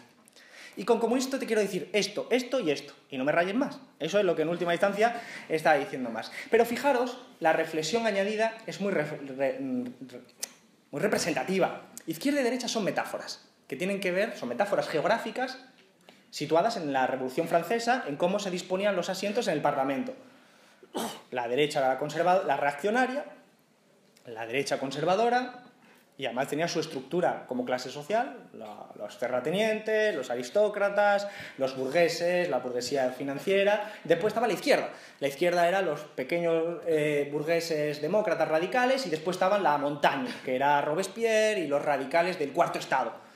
Esa era la disposición de la que hemos heredado el concepto izquierda y derecha. Pero es una metáfora geográfica sobre el Parlamento. Pero si os dais cuenta, la capacidad de transformación y de explicación gráfica que tiene la otra metáfora, arriba y abajo, es mucho más fuerte. Porque arriba y abajo es una metáfora jerárquica que te está explicando que la sociedad está dividida jerárquicamente. Hay unos arriba, hay otros abajo. Sus intereses son antagónicos. Eso tiene mucho más que ver con lo que quería decir Marx y con lo que queremos decir los comunistas, que hay una sociedad dividida en antagonismos de que los de arriba se aprovechan de los de abajo vivimos bajo los de arriba, que una metáfora de izquierda y derecha que además con el tiempo se ha contaminado hasta el punto de que Felipe González dice ser de izquierdas. Entonces, evidentemente lo señalo porque para Marx también en el 18 Brumario sitúa algo muy relevante, que no es solo producto de los populistas y del ánimo académico, sino que Marx en el 18 Brumario sitúa que las palabras las tienen que definir la clase trabajadora, que no puede permitir que el adversario te ponga las palabras. Entonces Marx por eso decía, yo no soy de izquierda y derecha, no entraba en ese debate, no lo decía. Él decía, yo soy comunista, y con comunista te estoy diciendo que te quiero quitar tus grandes empresas. Y si me tienes miedo como comunista, ¿por qué me voy a rayar con otra cosa? Yo creo que hay gente que me ha criticado, ¿no? Es que Alberto no dice que es de izquierda, pero macho, si estoy diciendo que soy comunista, o sea, ¿qué más te da? Es decir, creo que no debemos confundir lo que es el medio con el fin. Y el fin es una sociedad sin clases, una sociedad regida por principios y valores de solidaridad, fraternidad, de igualdad, de justicia social, de libertad positiva, de republicanismo, democracia radical, conceptos en positivo. No necesito referenciarme con otra persona, no necesito ser de izquierda porque el otro es de derechas, necesito decir lo que yo quiero. Creo que de este modo llegamos mucho mejor a la gente que renuncia a la política, pero que tiene que entender que la política afecta a sus condiciones de vida. Cuestión adicional, no lo hablo más, lo he dicho yo. Gracias, muchas gracias.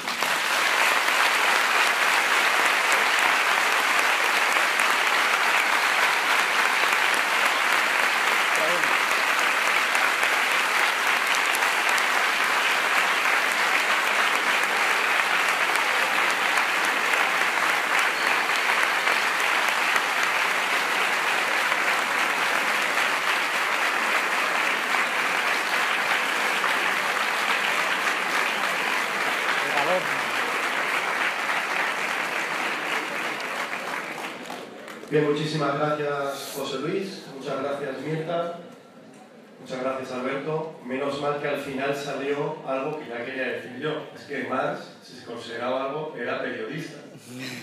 Digo, para que veamos que elegimos bien las aulas, ¿no? Y Gramsci también, y Lenin, ¿no? Yo cuando les preguntaba, de hecho, Marx cuando se imaginaba un mundo, efectivamente no hablaba del comunismo, pero cuando él hablaba del comunismo lo asociaba pues a por fin dedicarse a aquello a lo que no nos dejaban dedicar, ¿no? Y él soñaba con el periodismo, ¿no? Aparte de la literatura, ¿no? En ese sentido, pues bueno, rendir homenaje a los trabajadores y trabajadoras del periodismo que no tienen nada que ver con las líneas editoriales de las empresas que les explotan, ¿no?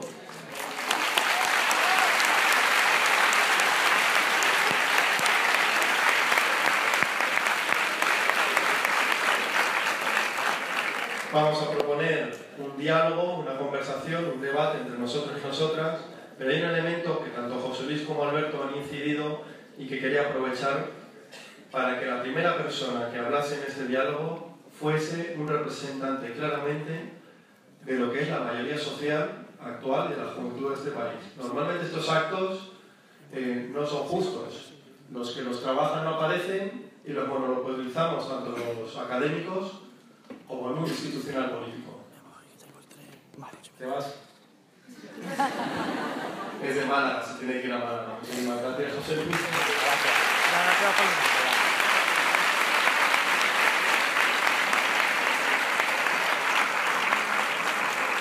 José Luis ha hecho un esfuerzo muy grande por venir aquí, se tiene que ir de lado, supongo, ¿no? Bueno, lo que quería decir normalmente, y tiene que ver mucho con las insuficiencias que ha planteado Alberto, es intentamos articular y representar política y culturalmente a un sector de la sociedad que normalmente no es el protagonista ni en los actos, ni en nuestras campañas, ni en el mundo que nos representa a nivel institucional.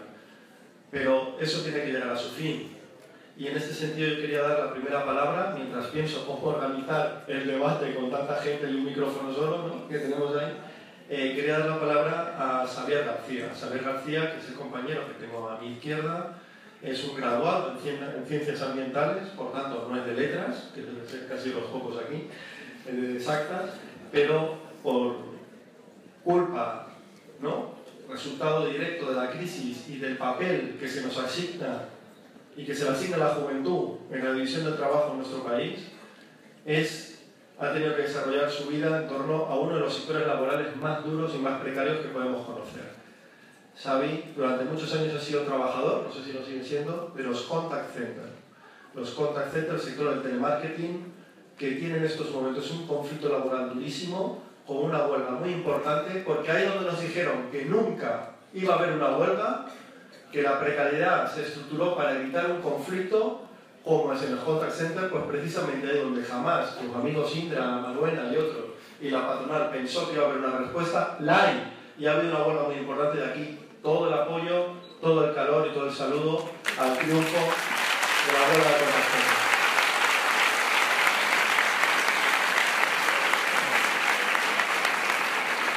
Estos conflictos, igual que los de Movistar, Coca-Cola y otros, hay que ganarlos, porque si se ganan, nosotros y nosotras, aunque no trabajemos ahí, estaremos mejor y avanzaremos. Xavi García es desde hace muy poquito secretario general de la Unión de Juventudes Comunistas de España, sin que ellos hubiese sido imposible este acto, y nos va a transmitir, digamos, en parte del conflicto, unas palabras. Muchísimas gracias. ¿Cómo lo vamos a hacer? ¿Al micrófono o a la voz, no? Bueno, muchas gracias, Eri, por la presentación. Seré breve, tampoco es fácil hablar ahora después de Alberto, ¿no? Simplemente recargar un par de cuestiones, ¿no?, de la vigencia que tiene el marxismo hoy en día y la importancia que tiene el marxismo para la juventud, ¿no? En primer lugar, simplemente ya lo constatamos viendo la cantidad de jóvenes que hay ahora mismo en este salón atendiendo una ponencia, ¿no?, que versa sobre el marxismo hoy en día, ¿no? Y también resaltar, muy importante, ¿no?, que para nosotros y nosotras el marxismo no es un dogma, ¿no? No es la verdad revelada, ni mucho menos, ni una serie de versos que nos digan cómo debemos de accionar, ¿no?, en el día a día, sino que eso es un estudio, ¿no?, científico de la sociedad capitalista, un análisis profundo que nos permite a día de hoy, ¿no?, seguir empleándolo 150 años después y especialmente utilizarlo para cambiar la realidad, ¿no? Más lo que decía es que los filósofos hasta este momento se habían dedicado a estudiar el mundo y lo que tocaba ahora mismo era transformarlo. Por eso la importancia del marxismo hoy en día y la importancia del marxismo para los jóvenes. Como decía, ¿no?, el marxismo, pese a ser Marx, ¿no?, unos grandes filósofos, ¿no?, y pensadores de la modernidad, a día de hoy está invisibilizado, ha sido criticado, denostado, ¿no? No lo vemos en los medios de comunicación, en La Sexta, ¿no?, que puede ser el medio progresista, no creo que se hable mucho de más.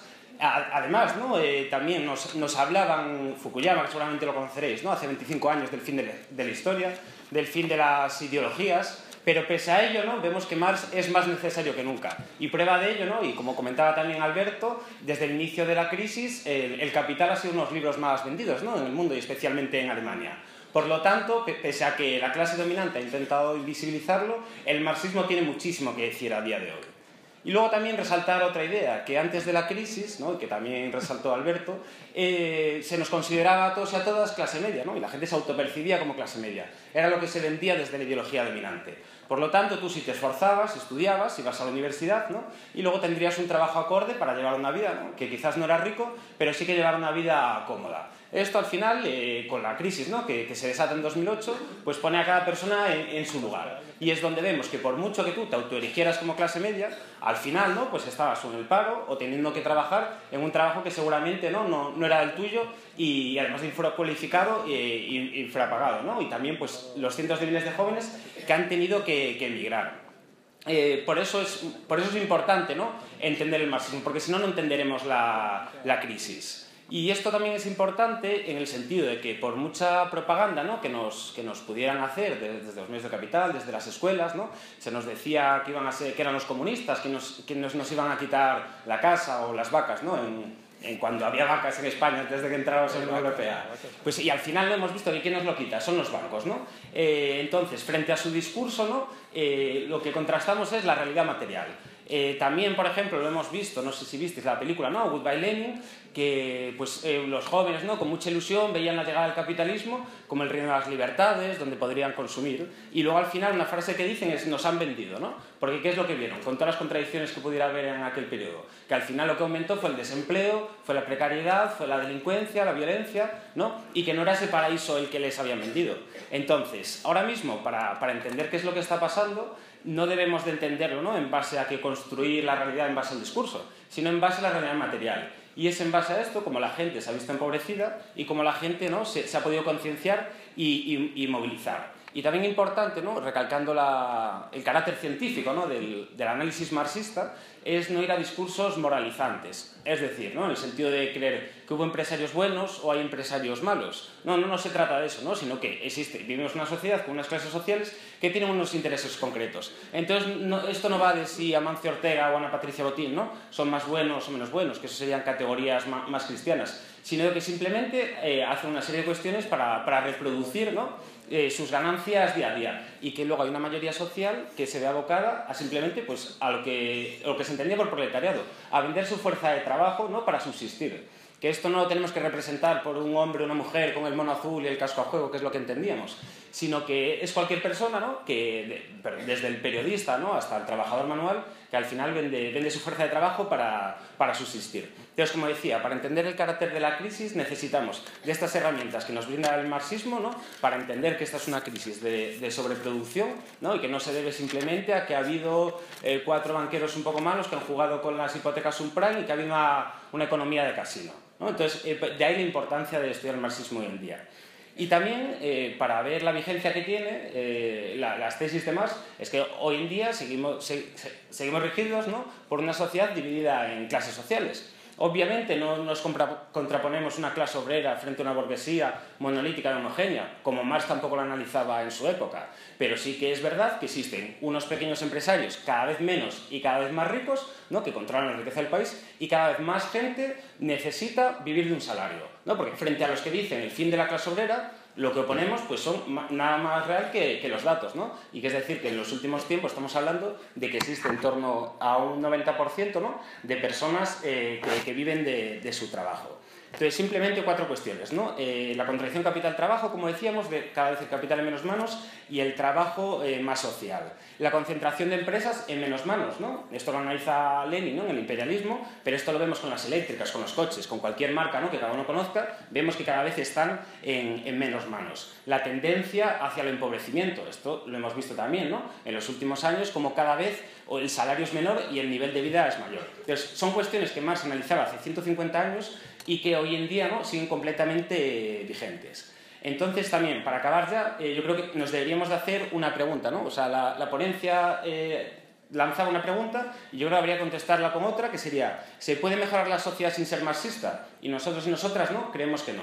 Y que esto es una cuestión básica. Que no se debe analizar el discurso, ¿no?, de la pobreza y la desigualdad en base a la ética, en base al discurso, sino bajo un análisis científico sobre el modo de producción, ¿no?, y el análisis de clases donde vivimos. entendemos, ¿no?, que por lo tanto no basta solo con analizar la sociedad, sino que hay que cambiarla, ¿no? Y en ese sentido apelamos a la definición que daba Fidel de revolución, que es cambiar todo lo que sea cambiado, ¿no?, ni más ni menos que eso. Y simplemente, ya para acabar, animar a formaros, a ser críticos. Para hablar de mi libro diré que, bueno, que estaría bien que acudéis a la caja de herramientas de la OJC, que podéis, metiéndolo en Google, allí encontraréis una serie de textos de diferentes niveles a los que podéis acceder. Y nada, muchas gracias.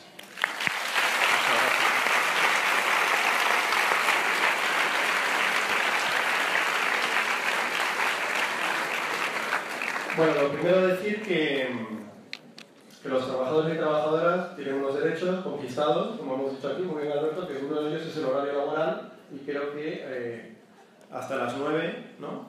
Son las 7:30, pues. Bueno, antes de las 9 hay que cerrar. Antes de las 9 hay que cerrar, porque a las 9 termina su horario, porque claro, hay que desalojar esto, apagar las luces, acomodar todo bien. Entonces, en segundo lugar, tenemos afortunadamente un problema de espacio porque se llena mucho. Entonces tenemos un micrófono. Yo lo que os voy a proponer, y aquí haciendo también una reivindicación a la tradición libertaria, ¿no?, plantear, que es gran parte de nuestro origen también, plantear las preguntas en torno a la voz asamblearia. Es decir, es plantear, a no ser que haya muchas dificultades, los que vayáis a intervenir, las que vayan a plantear alguna pregunta, dos cuestiones: pues intentar elevar la voz, hay buena acústica para que llegue a la mesa, y segundo, pues bueno, concreción, porque en esa medida podrán participar más compañeros y compañeras. Por mi parte, pues voy recogiendo, me ha quitado el boli Alberto, pero no importa. Bueno, hacemos un apoyo mutuo, ¿has visto? Estos son clases prácticas todo aquí. Entonces, por mi parte, daros la palabra, quien quiera participar. ¿Sí? Así se van animando.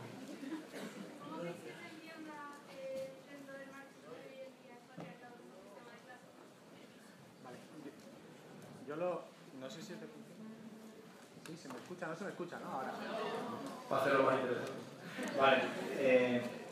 Yo no sé si es mejor que las evolucionemos, pero como no la escucha todo el mundo, pero yo sí, yo la apunto y la repito cuando lo vaya a responder. Porque si no, es que es verdad que no se escucha. Pero yo te he escuchado, ¿vale? Entonces ahora la apunto con el boli de Eric. No, lo hacía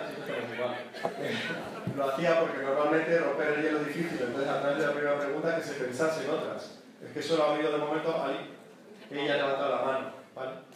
Pues mientras no pensáis,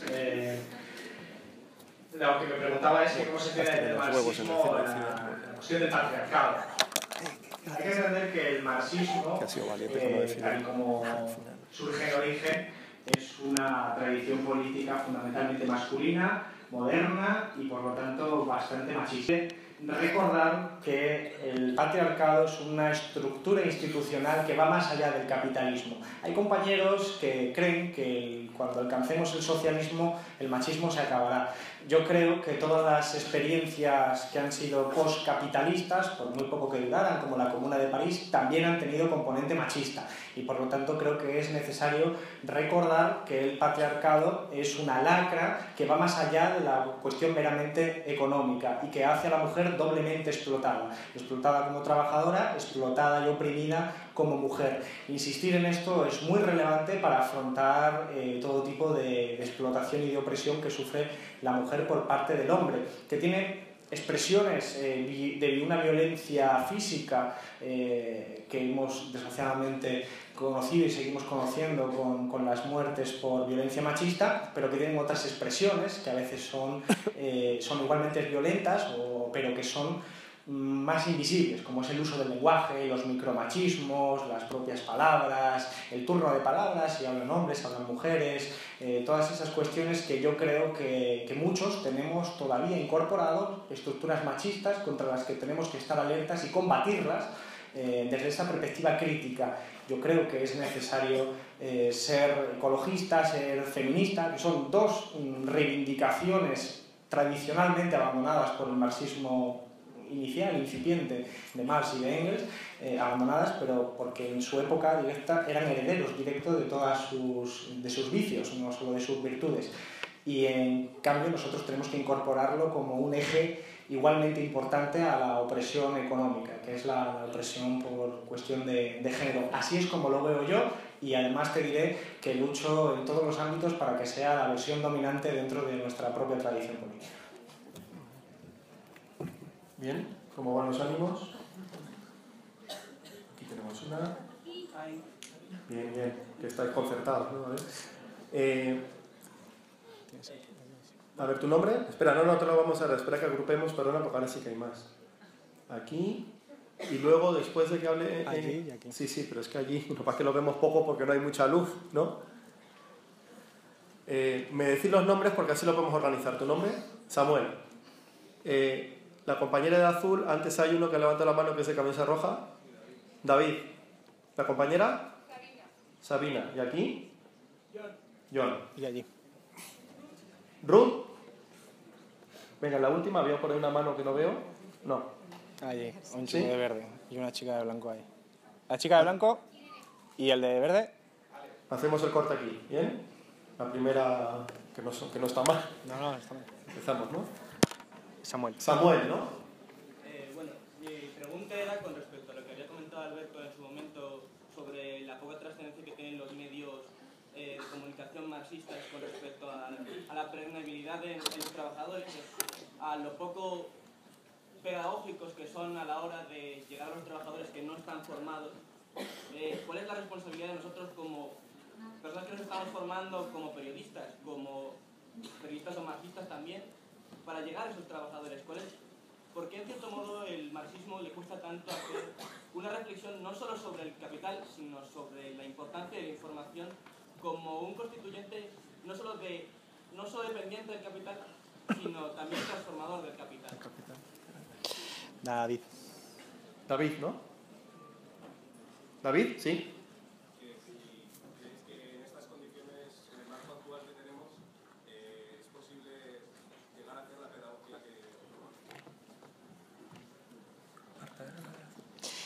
Sabina. ¿Sabina? ¿Cómo introducirías dentro de una teoría marxista económica el tema de los trabajos de los cuidados no remunerados a la hora de estudiar el sistema capitalista? John. Muy concreto. ¿Qué espacio o qué lugar ocupa la revolución proletaria en el marxismo de hoy en día? Concreto, pero vaya. Ruth. La pregunta es concreta o la respuesta. Ruth. ¿Cómo podéis llegar al socialismo ya que estáis ahora metidos en el sistema democrático de hoy en día? Bueno, democrático. Irene. Tanto tú como tu partido muchas veces habéis programado pacifistas, la revolución está implícita a la violencia. Y Ale. Y Alex.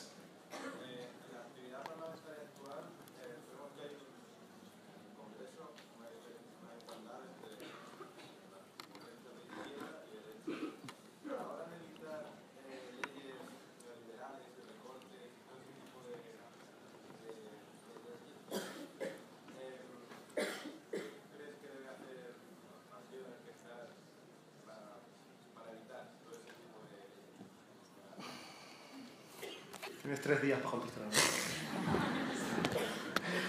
Además que aquí no hace calor.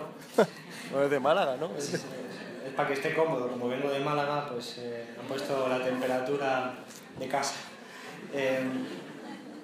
Vamos a ver, hay 2 preguntas que yo creo que tendrán que ver también por el lugar que estamos, que tienen que ver con el periodismo. Por cierto, gracias por la concreción, nunca me había pasado. Gracias por las preguntas tan directas. No significa que su respuesta sea tan directa porque a veces es mucho más complejo. Decía sobre los medios de comunicación. A ver, el Partido Comunista tenía un medio de comunicación propio, que era la Pirenaica, que era un instrumento en el que llegaba a muchísima gente y que fue desmontado como parte fundamentalmente de los acuerdos de la transición. Marx insistía mucho en crear organizaciones políticas, aunque no fueran denominadas partidos, fundamentalmente porque creía que desde ahí se llegaba mucho mejor a la gente, como formas a través de los panfletos, de los folletos. Lenin insistió, si lo leéis en el qué hacer, la mitad del libro es una recomendación para crear un periódico nacional de toda Rusia para llegar a la clase trabajadora, y era muy insistente en los temas de agitación y propaganda. Agitación era una forma de entender el llegar a a mucha gente con mensajes muy sencillos, y la propaganda era mensajes más trabajados llegando a menos gente, lo que hoy llamaríamos pedagogía. La izquierda siempre ha insistido mucho en eso, en la conciencia, en la formación. ¿Qué ocurre en nuestro país? Que no hay instrumentos propios de la izquierda anticapitalista que estén a la altura de enfrentarle la hegemonía cultural, en términos de Gramsci, a los grandes medios de comunicación. Los grandes medios de comunicación son propiedad privada, por lo tanto tienen intereses privados, y al mismo tiempo son esclavos del sistema competitivo de las audiencias, que es lo que marca la rentabilidad económica. Y eso a veces da lugar, como en cualquier espacio y escenario del espectáculo, a que haya espacio para el protagonista, pero también para el antagonista. A veces nos llaman a nosotros, a los medios de comunicación, no porque seamos comunistas, sino porque generamos espectáculo. Es decir, Inda, Maruenda, Garzón, Pablo Iglesias, hay espectáculo. No lo digo en términos precisos, sino con la cierta ironía que representa la realidad de lo que sucede.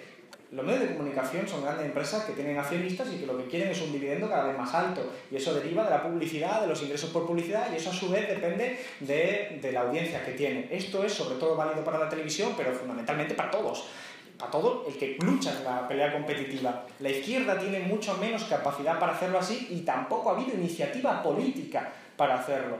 Tenemos herramientas que son buenas, pero no son suficientes. Tenemos en el Partido El Mundo Obrero, y después hemos visto, ya no en el ámbito del partido político, sino en ámbitos, digamos, de la periferia crítica, del periodismo crítico. Hemos visto lo que pasó con la cooperativa de público, la cooperativa Más Público, hemos visto cómo surgían procesos como La Marea, hemos visto Diagonal, hemos visto una serie de medios de comunicación alternativos que no son marxistas, pero que sí que plantean una crítica muy fuerte.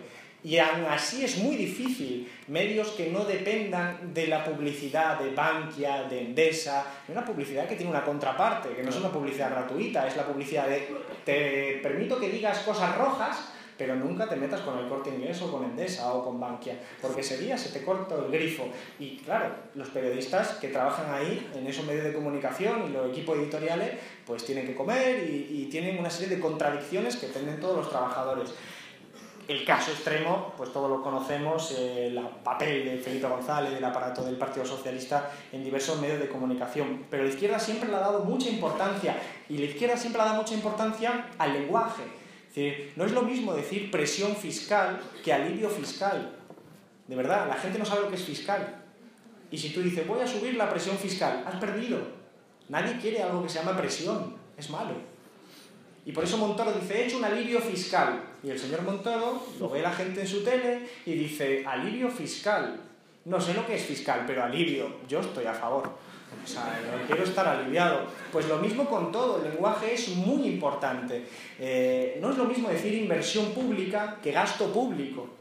Gasto nos suena mal, inversión nos suena bien. Entonces, el lenguaje es muy útil, y a veces nosotros no estamos precavidos ante ese. ¿Cómo hacemos pedagogía?, preguntaba David, en esas condiciones. Pues yo creo que el acto de hoy, con todas sus limitaciones, con mis limitaciones, ayuda, contribuye a generar una perspectiva crítica.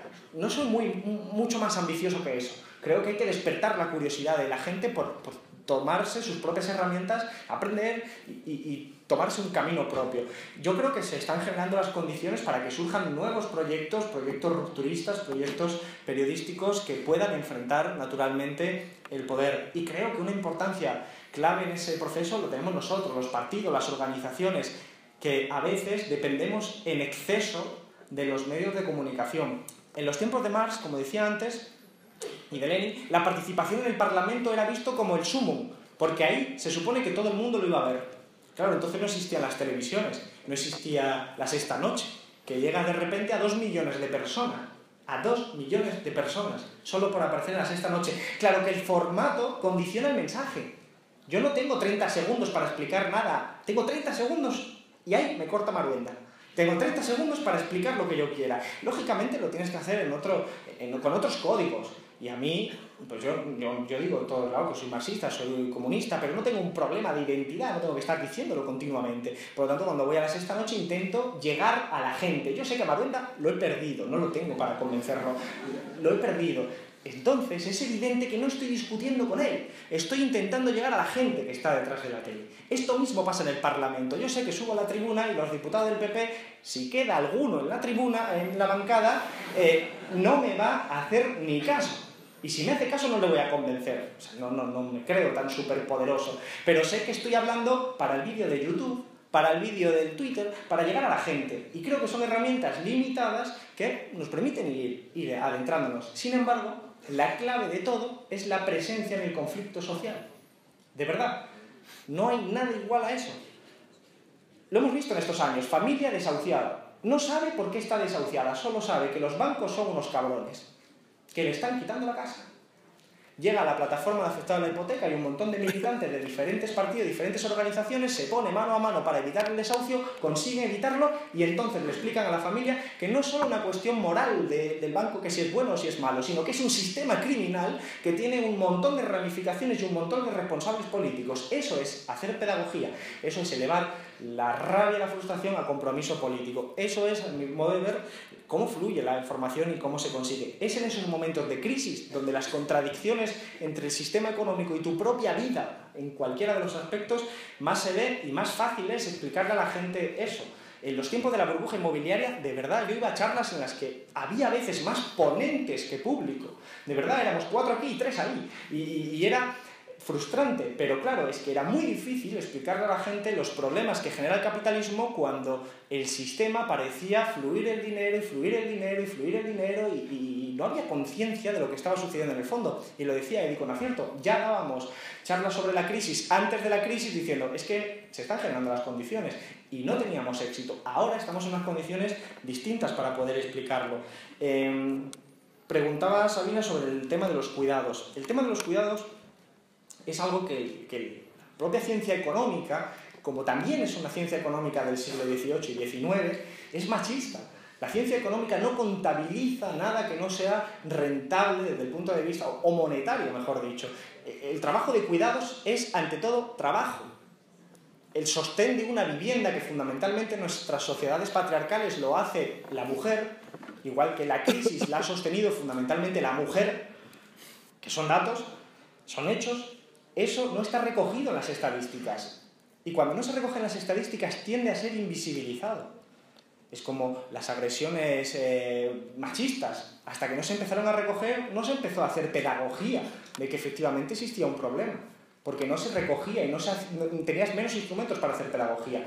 El trabajo de cuidados no aparece como contabilizado en el Producto Interior Bruto. No aparece, porque solo aparecen otra serie de cuestiones, con la paradoja de que una guerra que consume armamento militar, que por lo tanto renueva la producción y que tienes que contratar gente para la fábrica de armas de guerra, para sostener a sus trabajadores, pues ir a una guerra puede ser rentable económicamente y subir el Producto Interior Bruto. Un accidente en la carretera en el que tengas que desplazar a una ambulancia privada, en el que también sube el Producto Interior Bruto.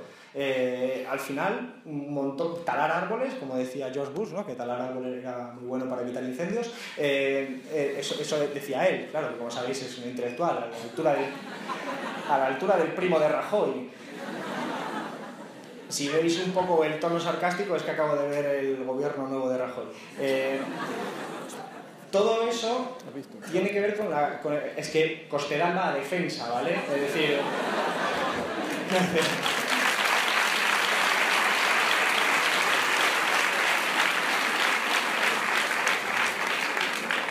Todo eso sube el PIB y todo eso sube el crecimiento económico. Y llegamos a entornos en el que tenemos que aprender que las propias estadísticas se pueden torturar, que pueden confesar lo que uno quiere y que la vida es otra cosa. Nosotros estamos viviendo un momento en el que crece el Producto Interior Bruto al 3% y crecen las desigualdades, la precariedad, la pobreza, la miseria, la dependencia de la opresión de género. Crecen muchos de los problemas de la sociedad a pesar de que macroeconómicamente sube. Por lo tanto, lo que tenemos que hacer es mucha pedagogía para explicarle incluso diría más, aún más, a los de izquierdas lo que significa el trabajo de cuidados. Que a veces mucha gente es de izquierda de puerta hacia afuera y de puerta hacia adentro se comporta como el de derecha con su comportamiento patriarcal. Y eso tiene que ver con entender que el trabajo de cuidados consiste en un elemento básico de la sostenibilidad de una sociedad y que tiene que estar evidentemente repartido. Las preguntas más difíciles tienen que ver con las que ha hecho John y con Ruth, que creo que son similares, que es el lugar de la revolución del proletario ahora, y cómo llegamos al socialismo. Son dos preguntas de tesis larga. Marx tardó 20 años y no terminó el libro, no pretendo responderla por lo tanto en 2 minutos, pero sí que tengo claro que nosotros no podemos renunciar a las conquistas menores. En eso también Marx era insistente. Hay gente que piensa en la izquierda que cuanto peor, mejor. Hay gente que piensa en la izquierda que cuanto más hambre haya, más posibilidades habrá de revolución. Yo creo que si tenemos la posibilidad de evitar que la gente se muera de hambre, es bueno, aunque no sea en sí la revolución. Es un pensamiento diferente. Creo que aquellas reformas parciales que permiten tener un mejor estatuto de los trabajadores, una mejor reforma laboral, una banca pública, una sanidad pública, una educación pública, unas pensiones públicas, no son revolucionarias por sí, en el sentido de que no son la consecución del socialismo, pero son necesarias y son procesos que tenemos que conquistar. En nuestro país se han conquistado muchas cosas. A veces nosotros mismos hemos interiorizado el discurso de la derecha que dice que el socialismo perdió. No, el socialismo está en la sanidad pública. Sin socialismo no había sanidad pública. Sin socialismo no había educación pública. Sin socialismo no había pensiones públicas. Así de sencillo. Sin socialismo no había derechos laborales. Es más, solo cuando el socialismo ha caído parcialmente como idea y como práctica política de las organizaciones que se decían socialistas, han empezado los recortes en sanidad, educación y en pensiones. Porque entonces no tienen el miedo. Fundamentalmente la derecha y las élites económicas han hecho concesiones, porque desde el otro lado son conquistas. Es decir, la derecha ha hecho concesiones para evitar la revolución. Ha dicho, te doy la sanidad pública antes de que me hagas la revolución. Así de sencillo. Porque tenía miedo a la revolución. Cuando han dejado de tener miedo a la revolución, han dicho, pues te recorto en la sanidad, si total, me va a seguir votando. Y esa lógica es la que tenemos que romper. Tenemos que romper entendiendo lo que yo planteaba en la tesis, creo que puse número 2, de las conquistas que los derechos sociales son conquistas. Creo que entender que la educación y la sanidad salen del espacio privado de la rentabilidad son aspectos del socialismo. Son aspectos y rasgos del socialismo. Por eso muchas veces se habla de sistemas mixtos, porque hay espacios donde eso funciona con una lógica y un criterio social que no es el de la rentabilidad. Pongo un ejemplo para que lo entendáis todos y lo entendamos todos. ¿Por qué el 1% de la investigación de las empresas farmacéuticas se destinó hace 5 o 6 años, en el informe que yo conozco, el 1% solo a enfermedades del tercer mundo? ¿Por qué? Efectivamente. Cuando tú lo planteas, imagina, viene un extraterrestre, que esto es un recurso literario muy útil, viene un extraterrestre y dice, si tenéis gente que en este país, en este mundo, se está muriendo a millones de personas con enfermedades que pueden tener cura, ¿por qué no investigáis en eso y sí investigáis en cosméticos o en productos estéticos? Porque en el capitalismo lo que decide, el criterio, es la rentabilidad.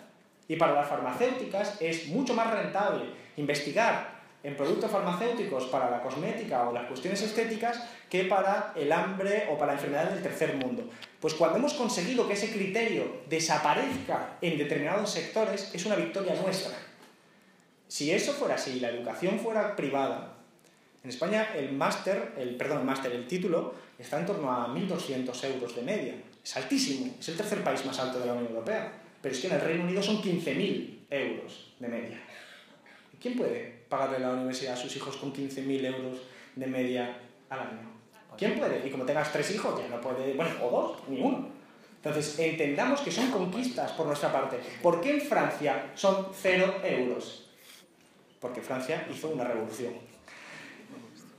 Está integrado en su forma de entender las conquistas sociales. Incluso su derecha parece nuestra izquierda, refiriéndonos al PSOE, en el sentido, o mejor dicho, nuestra izquierda es su derecha, porque representa una cultura política que ha entendido y ha heredado esa doctrina, digamos, esa tradición política marxista. Pero no hay una hoja de ruta, una cosa que está clara, no hay una hoja de ruta para una revolución. Es más, Marx no la hizo tampoco nadie más, cada país era diferente. Y yo creo que en nuestro país estamos muy atrasados, de verdad, en conciencia política. Y aún así, hemos conseguido mucho. De hecho, No tenemos una extrema derecha explícita, tenemos una extrema derecha implícita en el gobierno, pero no tenemos una extrema derecha tipo Le Pen o gente que directamente se atreva a decir que los inmigrantes tienen que ser expulsados o peor, ¿no? Tener represalias. Por lo tanto, la respuesta no es fácil. Yo no puedo plantear una hoja de ruta, solo que creo que todo lo que avancemos en conquistar ámbitos de la producción y hacerlos públicos, pues entonces estás consiguiendo conquistas que permiten satisfacer las necesidades básicas de la gente. No son grandes cosas de momento, pero estamos en un estadio en el que de verdad solo hay que ver cómo se vota, quiero decir, cuáles son los resultados de la votación de la gente para entender bien eso. Termino rápido porque entre mis habilidades no está la contención verbal y lo estáis comprobando. Y Irene preguntaba sobre la revolución y la violencia. Yo creo que aquí, sin ser academicistas, hay que recordar dos cosas. Yo no voy a hablar de la violencia en el siglo XIX. Yo no estoy capacitado, yo no viví aquella época, y cuando nuestros pensadores decían hay que hacer una revolución y hay que hacerla en aquellas formas, y sufrían lo que sufrían, son un contexto que no es equiparable al que nosotros estamos viviendo hoy en día, y por lo tanto sería un anacronismo histórico que yo juzgara lo que pasó en el siglo XIX con criterios de la actualidad. Lo que sí sé es que violencia no es solo la violencia física. Hay una violencia estructural del sistema que es mantener a la gente en la pobreza, en la miseria, pasando hambre o penurias. Y cuando veis a personas, como en Málaga, 2000 personas cada día pidiendo un bocadillo, eso también es violencia, por mucho que sea una violencia más invisible, igual que las violencias que son estructurales, las violencias que tienen que ver con pulsar un botón en el Congreso y producir desahucios al día siguiente. Eso también es otro tipo de violencia. Por lo tanto, creo que hay que abandonar los discursos moralistas, pero insistir en que se dan las condiciones para que nosotros podamos conseguir nuestros objetivos políticos sin violencia física. Lo que ocurre es que eso tiene un prerequisito, que es concienciar a la gente de nuestros objetivos. A veces se recurre a la violencia cuando eres minoría. Si una cosa tenían clara los autores del marxismo era que tenían una confianza ciega, lo dije antes, en que la mayoría iba a despertar, iba a darse cuenta de sus intereses y por lo tanto podía ponerse de acuerdo. Creo que eso es un prerequisito que nosotros no tenemos. Por eso creo que es lo primero que hay que solucionar antes de hablar de cualquier otro tipo de escenario. Creo que esa es la lógica que tenemos que seguir cuando vemos efectivamente que mucha gente que sufre la crisis, que la sufre brutalmente, acaba votando al Partido Popular porque cree que es el que le va a resolver el problema. Entonces, si no resolvemos ese problema, verdaderamente tenemos enormes dificultades. Y Ale me preguntaba para terminar que cómo evitamos las leyes regresivas. Bueno, creo que tiene que ver con el principio que yo estaba diciendo. Partamos de una base.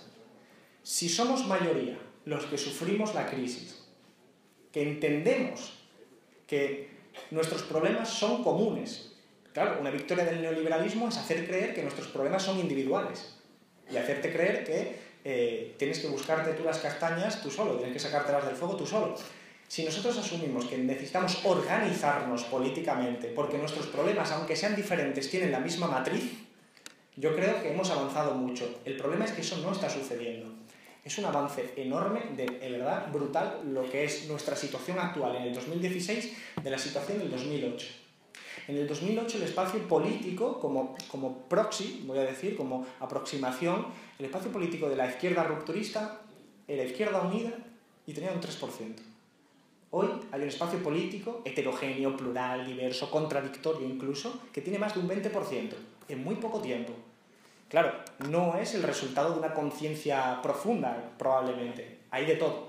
Pero creo que el camino avanzado es enorme. Lo que tenemos que trabajar es por consolidarlo, por organizarnos y por seguir construyendo en ese sentido. Cuanto más hagas eso, menos leyes regresivas van a tener lugar. Es decir, creo que es muy evidente que el sistema tiene un problema en este momento. Ha tenido que intervenir al Partido Socialista para evitar que nosotros tengamos influencia. Yo he vivido las conversaciones con Pedro Sánchez, he vivido las conversaciones con el equipo del Partido Socialista, he vivido las conversaciones con otros partidos, lo he visto de cerca. Había gente del Partido Socialista que creo que sinceramente querían gobernar. No porque creyeran en la revolución venidera ni nada, sino porque les apetecía poder hacer cosas. Y se lo han prohibido. Se lo han prohibido.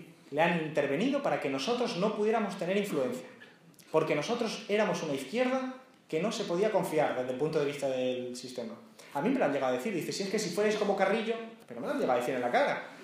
Si fuerais como Carrillo, ¿qué quiere decir que si fuéramos como Carrillo? Que traguemos con muchas cosas que nos parecen mal, que traguemos con la corrupción, que traguemos con los recortes, que traguemos con el régimen y su estructura, pero como no somos así, como somos rebeldes, como somos caóticos, como somos un poco desobedientes, pues no se fían de que nosotros podamos darnos un ministerio. Nos tienen como a locos desde sus códigos ideológicos. Por lo tanto, han tenido que intervenir en el Partido Socialista, creando una contradicción brutal en el electorado. Porque los que estamos aquí, del Partido Socialista, sabemos muchas. Maastricht, la Constitución del 135, la construcción europea, la fracasada Constitución Europea, el referéndum de la OTAN. Bueno, podría continuar un montón de casos, pero la gente seguía votando al Partido Socialista. En cambio, esto del otro día lo vio todo el mundo. Es más, lo vimos en una sociedad posmoderna, todos en televisión, como si fuera el larguero o algún programa de fútbol, en el que veíamos hasta las votaciones del Partido Socialista. Y no eran las votaciones cualquiera, eran las votaciones para que el jefe de la Gürtel siguiera de presidente. No era poca cosa. Y yo creo que mucha gente va a cambiar su forma de ver la política. Y eso para ellos es un problema. Yo creo que no vamos a ir a elecciones en el poco tiempo, porque ahora mismo tenemos un escenario mucho más favorable a nosotros. Por eso creo que esa es la mejor forma de evitar leyes regresivas. Conciencia y formación. Sin conciencia y formación, de verdad, no tenemos nada que hacer. Y ahí discrepo con los compañeros de la izquierda que pertenecen a otra tradición política, la del populismo, de la CLO y de autores posmodernos, que consideran que lo mejor es conseguir discursos para atraer a la gente. Yo creo que no, que hay que convencer a la gente, que hay que debatir, discutir y explicarle a la gente que realmente hay un sistema regresivo. Es más difícil, pero es lo que nos toca. Yo creo que ya he terminado la respuesta. Hiciste la introducción, ¿no?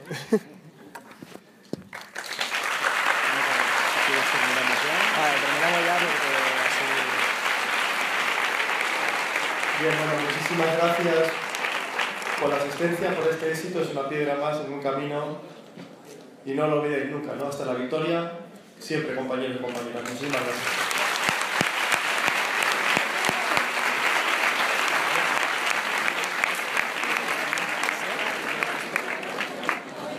Y ahora vas a continuar con la vais al Congreso o lo que fuera, ahora me va a parar todo el mundo, ya sabéis. Disculpa, saludo a los compañeros de Roqueta. ¿De? Saludo a los compañeros de Roqueta. ¿Qué quiere? ¿Que le mande un saludo? Claro. Pues nada, un saludo a los compañeros de Roqueta. Muchas gracias. Gracias. Si la puedes hacer de ahí porque me tengo que ir corriendo, ¿vale? Yo siento que sea así, pero es que me tengo que pirar. Muchas gracias, de verdad. ¿Puedes? Oye, perdón, nos lo tenemos que llevar, ¿eh? Sí, por eso.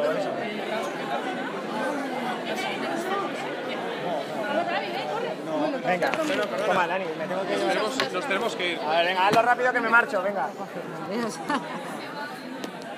Aquí sí tienen presencia, ¿no? Aquí sí que tiene...